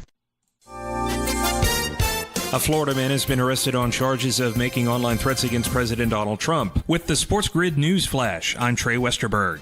This update brought to you by Progressive. A tip to the FBI Threat Center led to the arrest Friday night of 46-year-old Shannon Atkins of West Palm Beach. He is charged with 1 count of written or electronic threats to kill, do bodily injury, or conduct a mass shooting or act of terrorism. Atkins was arrested after a traffic stop and was found in possession of cocaine, leading to a drug charge as well. He was being held without bond Saturday. Kia America is recalling more than 80,000 vehicles due to floor wiring beneath the front passenger seat that can become damaged and prevent airbags and seatbelts from deploying properly. Damaged wiring can also cause an unintended side curtain airbag deployment, according to documents filed with the NTSB. The recall covers 80,255 2023 to 2025 Nero EV plug-in hybrid and hybrid vehicles.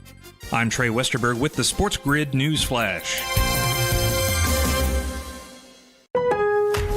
Now's the time to shop limited-time doorbuster deals during Pro Savings Days at Lowe's. Save $50 on a Little Giant King Combo 6-foot ladder. Was $199, now $149. Plus, save $100 on a DeWalt XR 20-volt Power Stack 5-amp-hour battery. Was $199, now $99. Get these can't-miss deals now before they're gone. Lowe's knows savings. Lowe's knows pros. Doorbusters valid 113 through 115. Selection varies by location while supplies last. Progressive presents Renter's MVP's Most Valuable Possessions. Today's MVP, Tom Kelly's carbon fiber mountain bike. Because more than riding his carbon fiber mountain bike, Tom loves telling people about his carbon fiber mountain bike. Friends, family, even a local barista knows about his carbon fiber mountain bike. And that's why Tom's carbon fiber mountain bike, if you haven't heard about it, is today's MVP. Keep your most valuable possessions protected by bundling your renters and auto insurance with Progressive. Progressive Casualty Insurance Company affiliates and other insurers not available in all states. There's something you should know and always remember. SportsGrid does not increase luck. We're your unfair advantage for the latest sports gaming information. If you're looking for luck, go find a horseshoe. This is the SportsGrid Radio Network. You're listening to Football Full Circle with Joe Lisi and Ben Stevens. The Kansas City Chiefs will play in a Super Bowl for the 5th time in the last 6 seasons, looking for a 3rd consecutive Lombardi trophy. That is what happened. Here is how it happened inside Arrowhead Stadium last night in the AFC Championship game against Buffalo. Joe, right before the break, we were discussing the critical moment. 4th and 1, about 13 minutes remaining in the fourth quarter. Buffalo up by 1, 22-21, goes for it. They are stuffed. Looked like Josh Allen reached the line to gain with the nose of the pigskin. Ultimately, the call on the field was short. that call stood in replay review. And Lisi, it led to a lot of people saying, see, we told you, the officials always give KC the ruling they need. See, the fix is in. The NFL wants the Chiefs back in a Super Bowl. To me, that's conspiracy talk, and it is unfounded. If you really have an issue, you don't want the officials to determine the outcome of a play or thus a game, leave no doubt. Get the first down by multiple feet. Get the first down by multiple yards. Stop calling the limited tush push that Buffalo doesn't run well when it had been stopped or slowed down multiple times earlier in the game. Trust in Josh Allen to make a play, not just on a quarterback sneak that can be limiting. And Joe, that was 13 minutes remaining in the fourth and final quarter. A critical spot, a critical moment, not a play that, in my estimation, determined the ultimate outcome. KC did respond.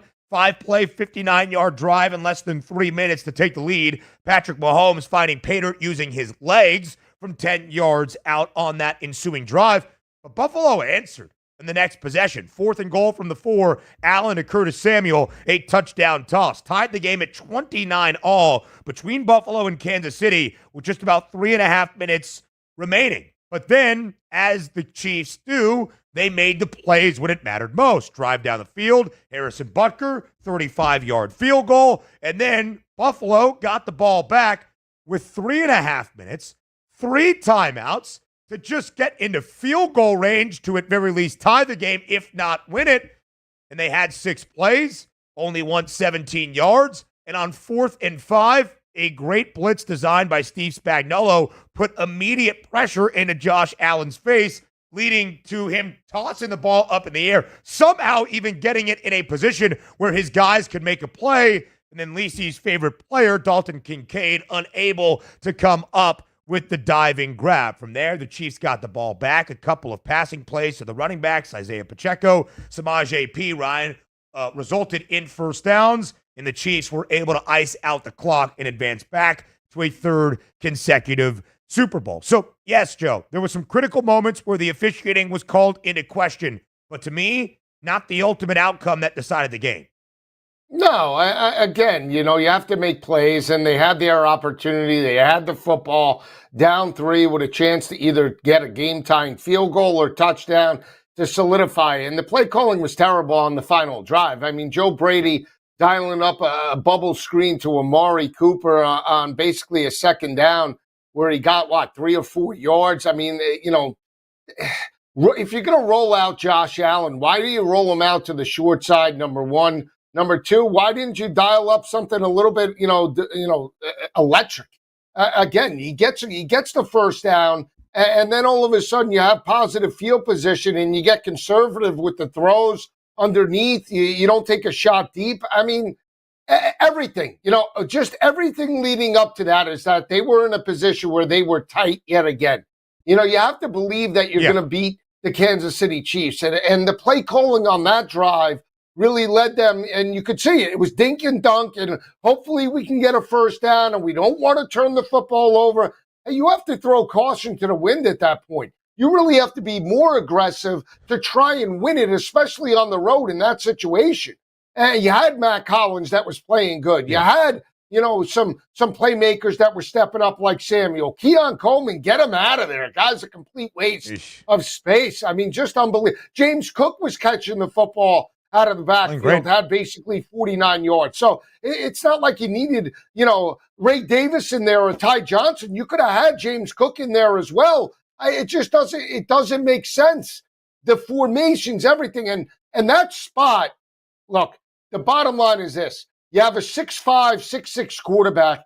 Push him and don't go off tackle. Go right up the gut, the way Jalen Hurts does it. I mean, what are you afraid of? I mean, Josh Allen dove over the line of scrimmage. He didn't hold on to the ball in terms of the former one, but you got to try and get it at that point. It's just terrible. It's like they didn't think Kansas City would bow up then, and it's like we could just get it, and they got taken in that situation.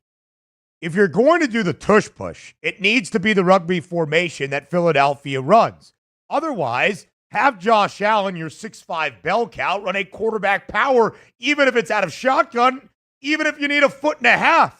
that gives him the momentum to start going. Either way, Joe, again, in the critical moments, KC had the answers.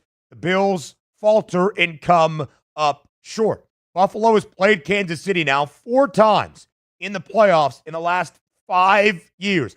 5 seasons that have resulted in an AFC East divisional crown, at least one home playoff game in Orchard Park. And Joe, just 2 AFC championship bids to show for it, losing to the Chiefs 4 times in that 5-year window, unable to get the best of their playoff nemesis, and never a Super Bowl appearance. Buffalo's last Super Bowl berth, 1993, now more than 3 decades ago. And Josh Allen was pretty good last night. 22 of 34 for 237 yards, 2 touchdowns, and 39 on the ground. James Cook had a great game. 13 carries, 85 yards, 2 scores, 49 receiving yards. But, Joe, the Bills never had a true number 1 receiver this year. And the guy that led the AFC title game in receiving yards was the 28th overall pick back in April, Xavier Worthy. The Bills had the 28th pick. They traded it to Kansas City, allowing the Chiefs to come up and get the speedster out of Texas. He had 6 grabs for 85 yards and a touchdown. That was mind-boggling back in April. Certainly a little bit confounding last night. The history for Kansas City at stake, entering Super Bowl 59, and the Chiefs' opponent, another familiar foe in the Philadelphia Eagles. How the NFC title game played out in Philly. Next.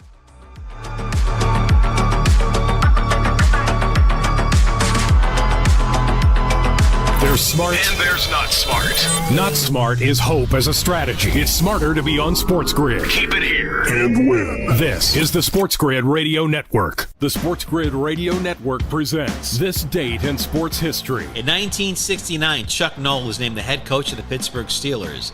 Then a year later, the Steelers draft Terry Bradshaw from Louisiana Tech. Just been informed that the MVP is Terry Bradshaw.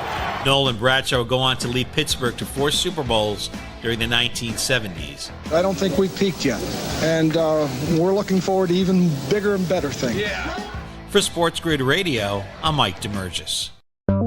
The Technology Minute with George Capalbo. The uncanny valley, that feeling of unease you get from humanoid androids whose looks creep you out on a subconscious level. I am wearing my smiling face. Does that displease you? New tech from Osaka University dynamically synthesizes android facial movements to express their mood. Yes, I'm tickled pink. Breaking down moods into overlapping waves that blend naturally.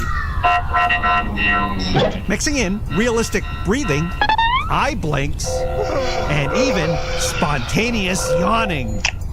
Real emotions enhancing communications with robots in a more natural, human-like manner.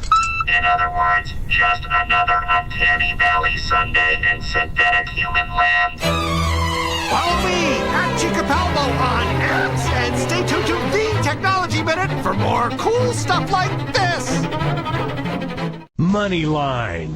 You know what? If you listen to the fans, you end up sitting with the fans as like a front office guy or head coach. You've heard that throughout the years. A lot of times I think the fans know way more and don't overestimate what the actual options are. You wake up this morning as a Chicago Bears fan. I don't think anybody's going to like, oh man, come on. We wanted McCarthy over Ben Johnson. This was the prize here. Catch Moneyline with Donnie Rightside and Kevin Walsh. Weekdays, 11 a.m. Eastern, 8 Pacific. On the SportsGrid Radio Network. Wherever you go, there you are. Download the SportsGrid mobile app and we'll be right there with you. So now you can get the winning edge anywhere. Even while the wife's talking to you. if you've got an earbud. This is the SportsGrid Radio Network. You're listening to Football Full Circle with Joe Lisi and Ben Stevens.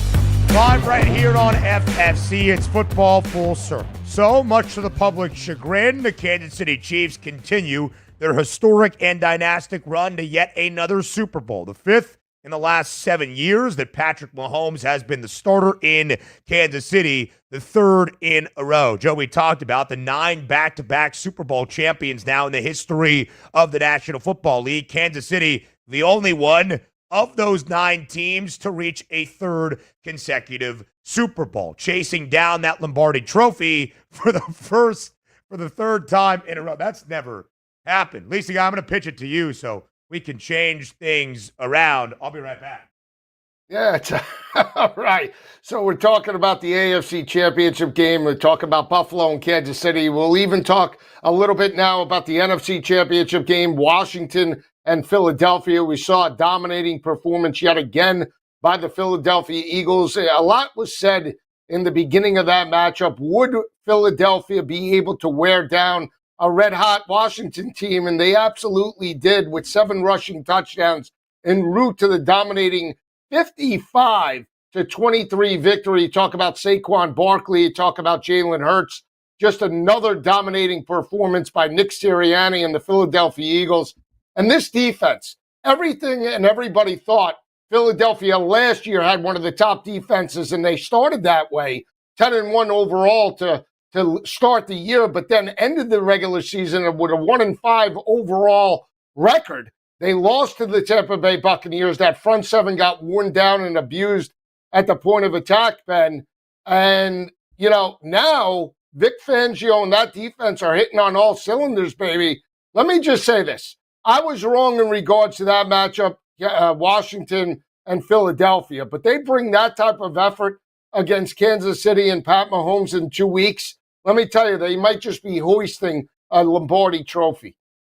There's no doubt about it. A dominant defensive display. Sorry about the technical difficulty behind me, but just quickly, Lisi, to highlight a little bit more about the Chiefs' history, and then I promise we get right into the NFC Championship game. Kansas City now has won 17 consecutive one-score games, including all 12 they have played in this year. That's an NFL record. Mahomes is 17-3 in his playoff career, now the second most wins in the postseason from a quarterback ever in NFL history. Yesterday's victory in the AFC Championship, surpassing Joe Montana, still looking up, of course, at Tom Brady, who has 35. They will continue, Joe, to hunt down that history in a third consecutive Lombardi come Super Bowl 59 in the Big Easy, where Joe Lisi is about to be in just a little bit. Back to the NFC Championship. Second time in 3 years, it will be the Eagles and the Chiefs contesting for a Lombardi trophy. And, Joe, there were some that thought the Commanders could keep this game within margin. Not going to name names here on FFC. There were some that thought the historic run for the rookie quarterback in Jaden Daniels might make things difficult in Philadelphia. Again, not going to name names. It was all birds and a dominant performance defensively, forcing 4 turnovers, and a dominant performance on the ground. Over 6 yards per carry for Philadelphia in 7 rushing touchdowns, 229 yards as a team. Those 7 rushing scores, Joe, matching an NFL playoff record for a single game. The Eagles win big, 55-23, covering as a 6.5-point favorite. A total of 46.5 stood no chance, skying way over, and the Eagles are flying to Super Bowl 59 in New Orleans. Yeah, I mean, I was wrong. At the end of the day, if you would have told me Washington could put up 23, or, basically within 3 quarters, would they have a shot? I'd say, yeah. Now, I did feel that they did have an opportunity and lost causes as well. Their defense couldn't really stop Saquon right from the opening gun. The 60-yard touchdown run really set the tone for that offense, but there were opportunities, the fumbles, the turnovers.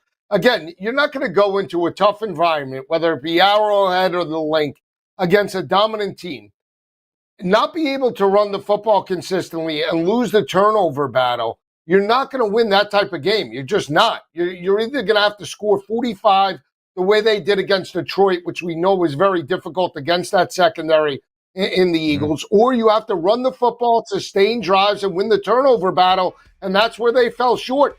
And that credit Vic Fangio and credit Nick Sirianni. That was a dominating performance. Yes, it certainly was on the defensive side of the football and offensively on the ground. Sasquatch, as they call him in Philadelphia. A big day for Saquon Barkley and Jalen Hurts. We continue our reactions from the NFC Championship next.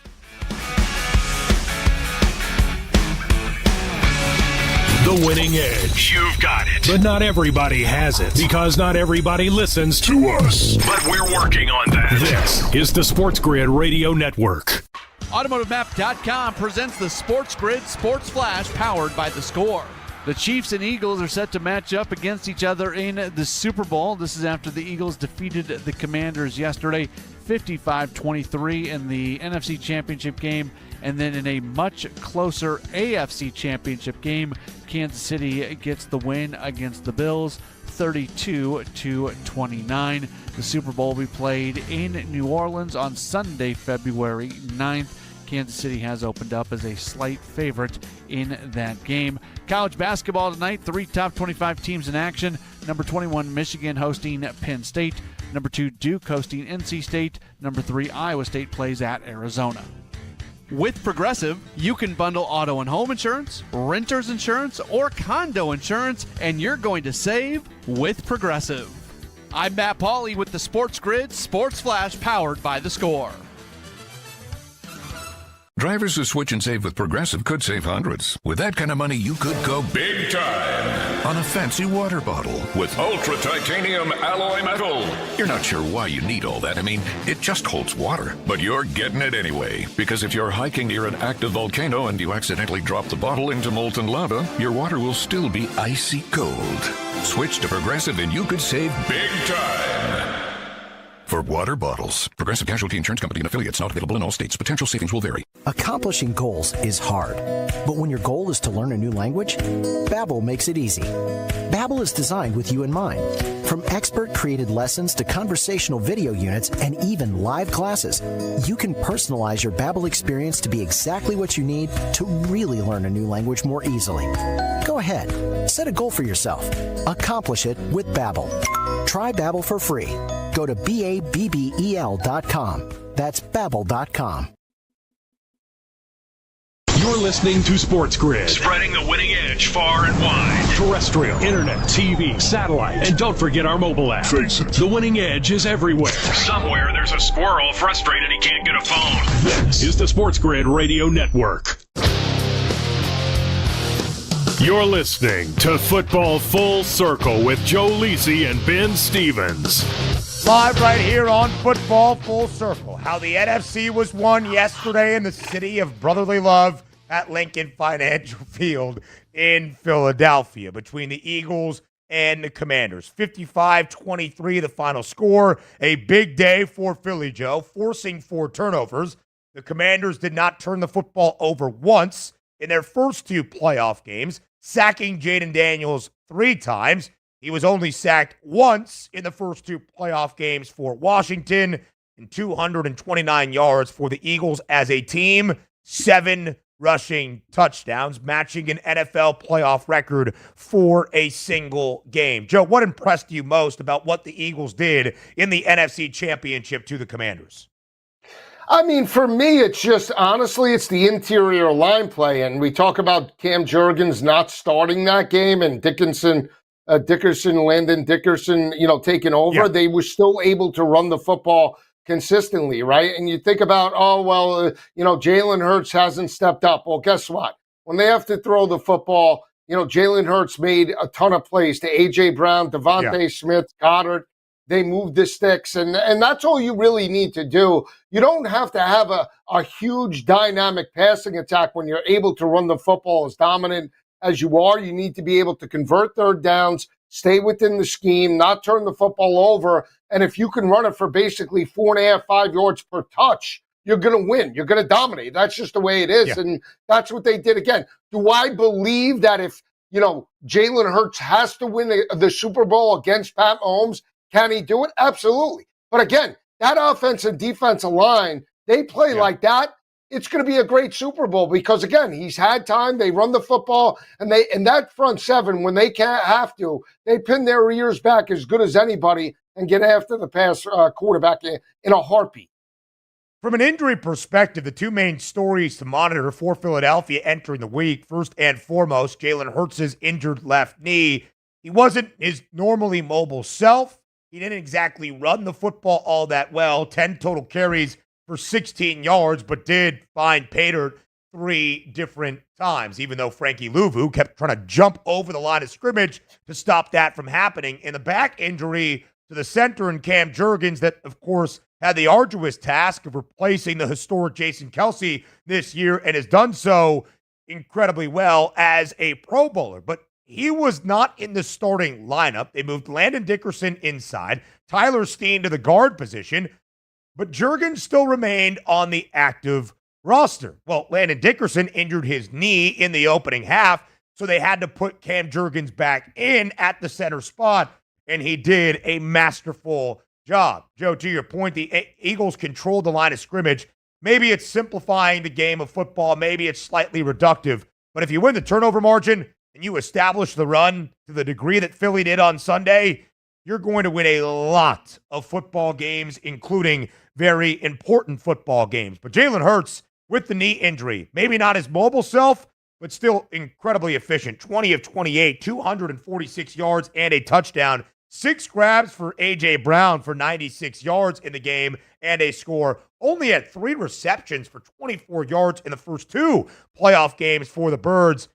And, Joe, maybe the best offseason acquisition around the NFL, and Philly has a couple they could add here, but Saquon Barkley, 15 carries, 118 yards, and 3 touchdowns. First drive of the game for Washington. 18 plays down the field, had to settle for 3, but still points on the board in full command. In the first play from offensive line of scrimmage for Philadelphia, a 60-yard house call by Saquon Barkley. His 7th rushing touchdown of at least 60 yards this season. That also an NFL single-season record. Historic, record-setting. That's how you describe the season for Saquon Barkley, who was about to play in his first ever Super Bowl in his NFL career.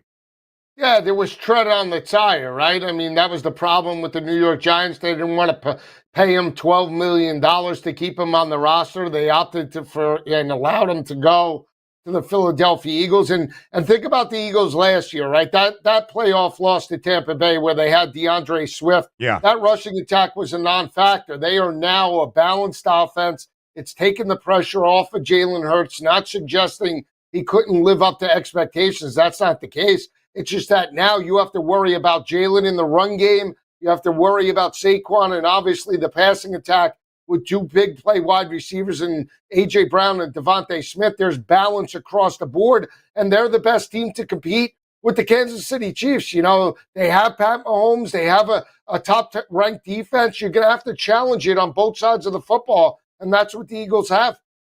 Yeah, absolutely so, Joe. And we'll talk about the early odds and what they say for Super Bowl 59 and the rematch in just a matter of moments.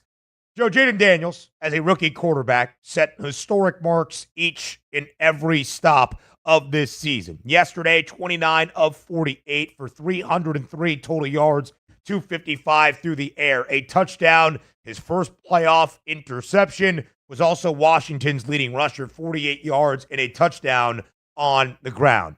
Yes, the Commanders came up short against their divisional foes. Yes, it was the 181st all-time meeting between Washington and Philadelphia, the first in a conference championship.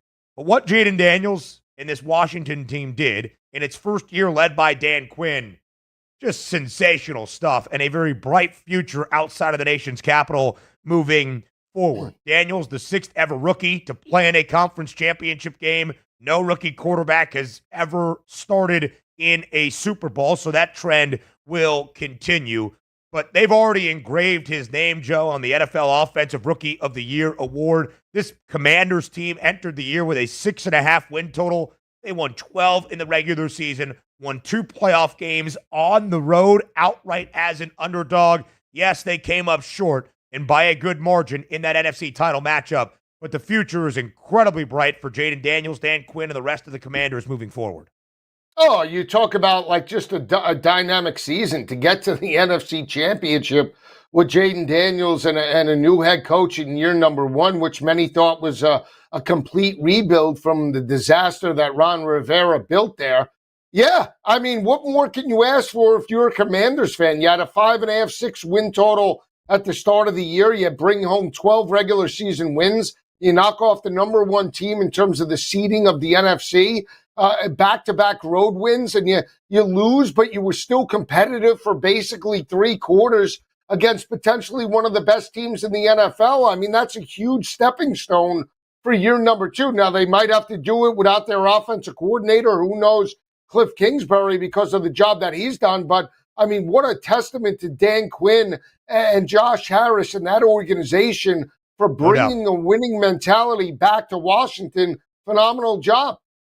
Spent 24 years under arguably, and maybe not even an argument, the worst owner in sports in Dan Snyder.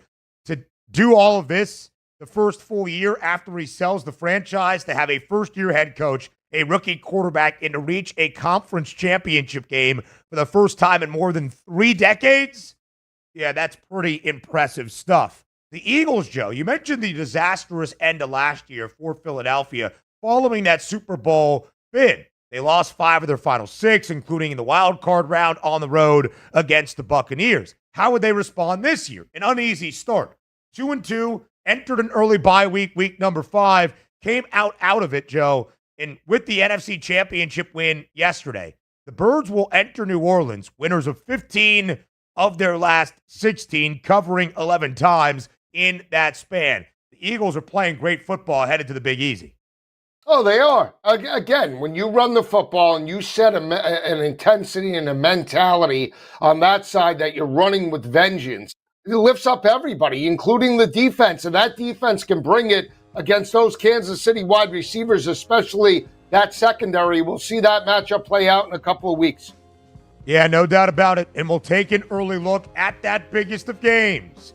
Super Bowl Sunday, Super Bowl 59, a rematch of Super Bowl 57. It's the Eagles and the Chiefs in New Orleans. The early odds next.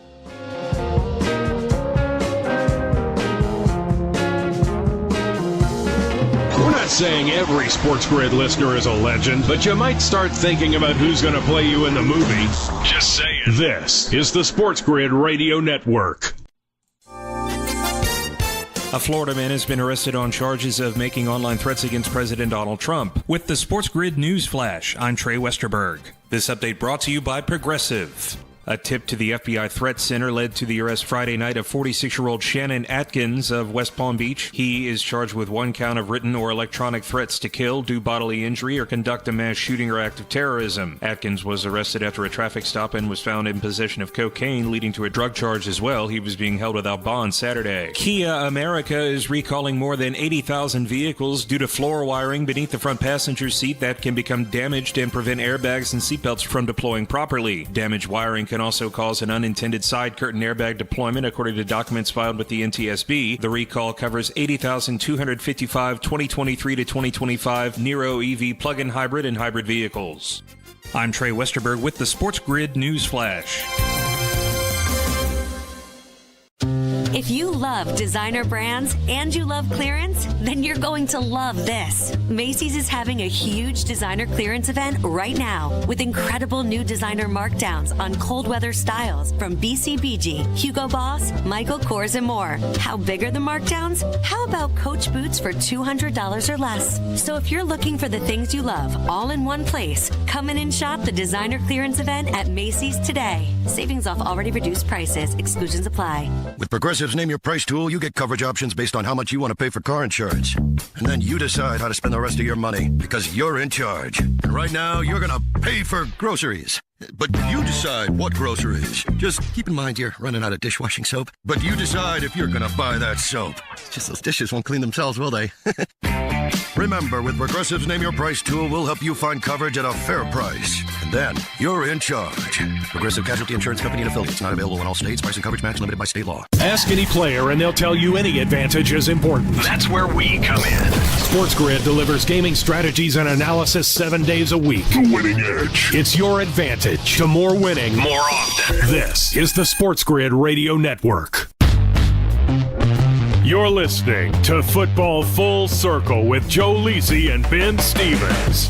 Super Bowl 59 in New Orleans, exactly 13 days from this very moment, and familiar foes facing off for a second time in 3 years, both hoping to hoist a Lombardi trophy. It's the Philadelphia Eagles, the champions of the NFC, against the two-time reigning Super Bowl champions, winning the AFC once again, the Kansas City Chiefs. Joe, we will have so many different ways to dissect these numbers over the next 13 days. You will be live in the Big Easy, or at least I am told live in the Big Easy for our Super Bowl coverage on SportsGrid. The Chiefs have opened as a slight favorite.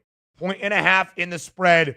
Updated on the money line right now, minus 124 for KC. It was minus 132 just about 2 hours ago. But we're talking a couple of cents on the money line, Joe, which stresses the importance of how competitive this game is expected to be. Our over-under for Super Bowl 59 stands at 49 and a hook. Lacey Guy, what are the early odds telling you about what we can all expect for Super Bowl 59? Yeah, for me, I lean to Philadelphia, and it's not a knock on Kansas City and Pat Mahomes. I did feel that they were the right side against Buffalo. Again, you have to pick a side on who do you think is going to step up, which defense, which team do you feel is complete. And I know the dominance with Pat Mahomes, but again, I think that one team that's built to beat them happens to be the Philadelphia Eagles. Total at 49.5 to me seems a little bit high. I might, early on lean to an under in terms of that because of both teams' ability to run the football and maybe sustain drives. I don't know if Saquon rips off 200-yard runs against that Kansas City front seven, even though James Cook had a dominant day. We might get an under in terms of this matchup. So that's what I look at early on. Lean to Philadelphia plus the 1.5, like them on the money line. I would say I lean to the under, but for me, if I like the under, I'm not playing it in a Super Bowl. I just say no play for me. Yeah, I agree, Joe. I think it's hard to get to the under. I think in essence, it makes sense. Two great defenses. 5 teams around the NFL, of course, out of 32 all year long, regular season, postseason included in these numbers, allowing fewer than 20 points per game on average. The Eagles and the Chiefs are a part of that group of 5. But when you look at the team totals, 25.5 for KC, the slight favorites, 23 and a hook on the other side for the Birds. I really do believe both teams approach those numbers. And if I believe both teams are going to get into the 20s, even if it's 24-21 and both teams stay slightly under, I don't have a great edge. I don't have a super wide margin, but this game is staying under 49.5. I'm not expecting 13-7 in a Super Bowl by any means, especially with all the talented offensive pieces on either side. Of course, Joe, there are so many similarities that we can use in these spots. It's the same Super Bowl matchup for the second time in a 3-year span. There is one team in Kansas City that has played in 5 Super Bowls now in the last 6 years, including the last 3 in a row. There is a lot of sample size and data points that we can look at that are very similar then to what we are seeing now. And so with that said, Lacey Guy, we look back on Super Bowl 57, where the Eagles closed as a 2.5-point favorite in Phoenix, or Glendale, Arizona, rather, against Kansas City with a total of 51.5. That skied over as KC won outright to start this consecutive Super Bowl streak now, 38-35. Joe, I don't necessarily think the wrong side is favored by any means here, as maybe you could have argued at that stage entering Super Bowl 57 a few years ago. I think it is close. I think all of the odds at this moment do make a ton of sense. Yeah, I mean, again, Kansas City's deserving to be the favorite. They're the back-to-back champions going for a three-peat. We haven't seen that, ever in modern day. I mean, it's been a long time, right? It's never been done over the last 30, 40 years. I mean, so you talk about championships, you talk about pedigree, you talk about, would it shock me if Kansas City won? No. But you got to make them a favorite. I mean, look at it. It's an evenly matched game. The total, I think, is a little intriguing, because we talk about 2 above-average defenses. You talk about a Super Bowl setting, right? And you see, like we've seen other Super Bowls, 46.5, 47. We're at 49.5 right from the get-go, which, okay, that's a high number to begin with, right? Yeah. That's the one thing I think that stands out for me. I am a little shocked about how high the total is in regards to, the opening line, right? Yeah. Less than 24 hours away. Yeah, and the opening number at very open for Super Bowl 57 was 48.5 and quickly got north of 50 in 51 and a hook. It does go to say, Joe, that Kansas City, under Patrick Mahomes as their starting quarterback in postseasons, now a perfect 8-0 against the spread, either as an underdog or a favorite of 3 points or fewer, as they were, of course, against Buffalo, an underdog in Super Bowl 57, an underdog 3 times last year in the run-up to Super Bowl 58, and the outright victory in overtime against San Francisco. I do expect another highly competitive game in Super Bowl 59 between the Chiefs and the Birds that will probably resemble, in essence, a couple of those spots from 2 years ago. A lot of the same cast and crew on either side, Joe, but one of the main differences for Philadelphia, Saquon Barkley. Jalen Hurts was the leading rusher for Philly in that game, 70 yards on the ground, 3 rushing scores, matching a Super Bowl record, one of 2 players ever to have 3 rushing touchdowns in a Super Bowl. Now you have Saquon Barkley that just had 3 rushing scores in the NFC Championship game against Washington. Yeah, again, and we know about the dominance for Philadelphia with Hurts and Saquon, and you could throw, the backups. We'll see what Gainwell is, and Shipley. Shipley has a huge number to score a touchdown as well. He might be utilized. But in order for Kansas City to win this game, they're going to need a lot of productivity out of Isaiah Pacheco and Kareem Hunt. Yeah. They need to be balanced. We'll see if they can do that up against that front seven, because a lot of teams haven't been able to run the football consistently. Really good point. Kareem Hunt, kind of the lead dog once again for KC. Isaiah Pacheco had 76 yards and a touchdown in Super Bowl 57 against the Birds as a rookie. More FFC next. Luck is winning the lottery. Strategy is settling your divorce before cashing in the ticket. It's smarter to be on SportsGrid. Get the winning edge. This is the SportsGrid Radio Network. SportsGrid TV and radio networks are the premier streaming video and audio channels dedicated to serving the sports wagering audience. Found on major smart TV platforms and streaming on SportsGrid Radio and Sirius XM Channel 159. SportsGrid's real-time data, expert commentary, and entertaining analysis transform viewers into informed sports enthusiasts. Our weekday radio lineup begins with the early line at 8 a.m. Eastern with Ben Stevens and Donnie Rightside. Donnie joins Kevin Walsh on Moneyline at 11 a.m. Eastern, followed by Football Full Circle at noon Eastern. Kaplan and crew join the party at 1 p.m. Eastern. And Pharrell Coast to Coast keeps things rolling from 3 to 6 p.m. Eastern. Get in the mix with Kevin Walsh and Game Time Decisions at 6 p.m. Eastern. Evenings simmer with Carver and Lisi. Then boils over with Gabe Moritzi on Sports Rage Late Night at 10 p.m. Eastern. To find out where to find SportsGrid that's best for you, go to sportsgrid.com. It's smarter to be on SportsGrid. How would you like to get high-speed internet for your home for less than $2 a day? That's right. For about $50 a month, you'll get lightning-fast internet. Are you paying less than $50 a month right now for your internet? Then call Whole Home Connect right now for blazing fast internet at $50 a month with no price increases, no hidden fees, no contracts, no upfront costs, no equipment fees. It's a great deal. And guess what? You can try it for 15 days. If you don't like it, you get your money back. But you're going to love it, and you're going to love the price. Internet for your home for $50 a month. That's less than $2 a day. Plus, no contracts, no upfront costs, no equipment fees, and our 15-day guarantee. Call now. 800-797-1292. 800-797-1292. 800-797-1292. That's 800-797-1292. Think of us as your cool roommate that has this innate gift of somehow always picking winners and never bugs you about doing the dishes or paying rent. Sports gaming strategies and information 24/7. Get the winning edge. This is the SportsGrid Radio Network. You're listening to Football Full Circle with Joe Lisi and Ben Stevens.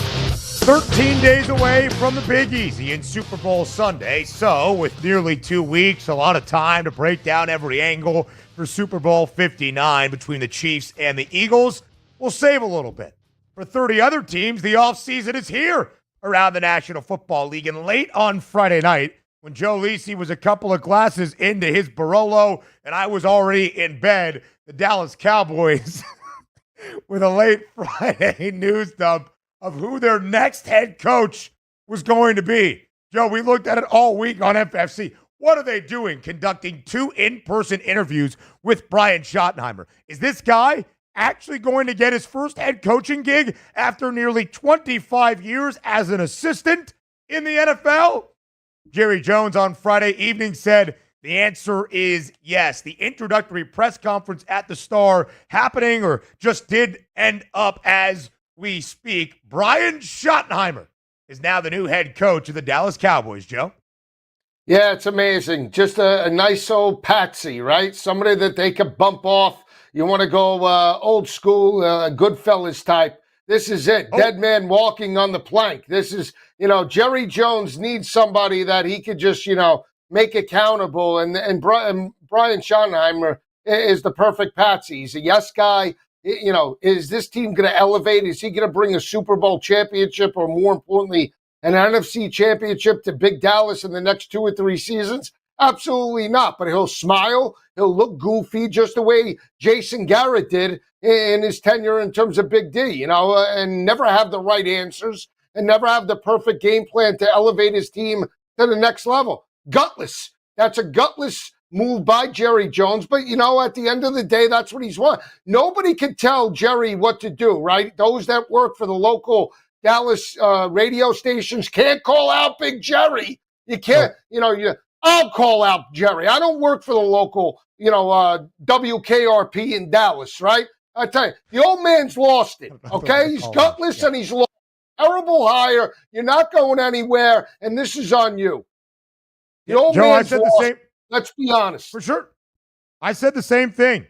I think it's a slap in the face to anybody that once had belief in the Dallas Cowboys.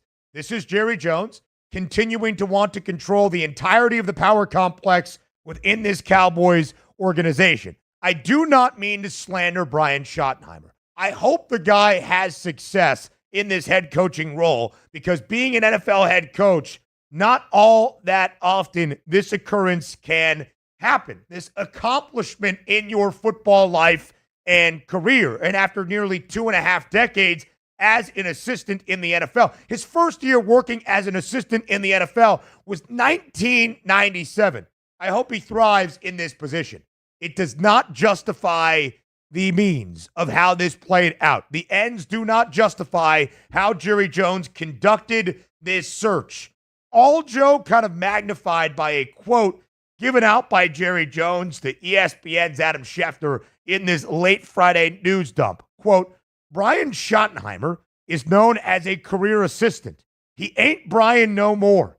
He is now known as the head coach of the Dallas Cowboys. That makes absolutely zero sense. Joe, to start off the introductory press conference for Brian Schottenheimer today at the Star, a reporter simply asked, Jerry, why did you pick Brian Schottenheimer to be your next head coach? Jerry then took a very long pause and gave out about a 10-minute answer that sounded entirely defensive and spoke to all of his accolades during his very long NFL tenure owning the Dallas Cowboys. All to say, once again, I have the biggest ego in the room. I hold the cards. You can't question me. Jerry, there is no question. As long as you are still trying to hold on to power, you're not winning a Super Bowl, bud. You're probably not even getting to the NFC Championship, something that every other team in the conference has accomplished at least once since 2010. The Cowboys have not been there since 1995.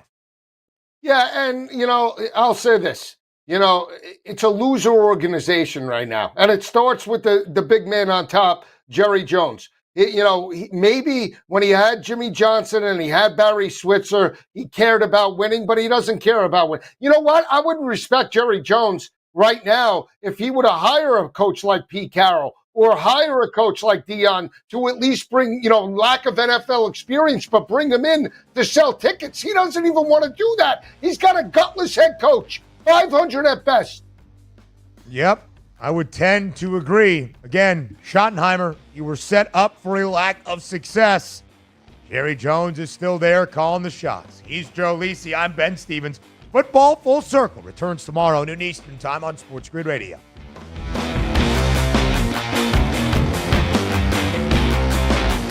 Now you've done it. You found the advantage for gaming, odds, and more. But we call it the winning edge for short. This is the SportsGrid Radio Network.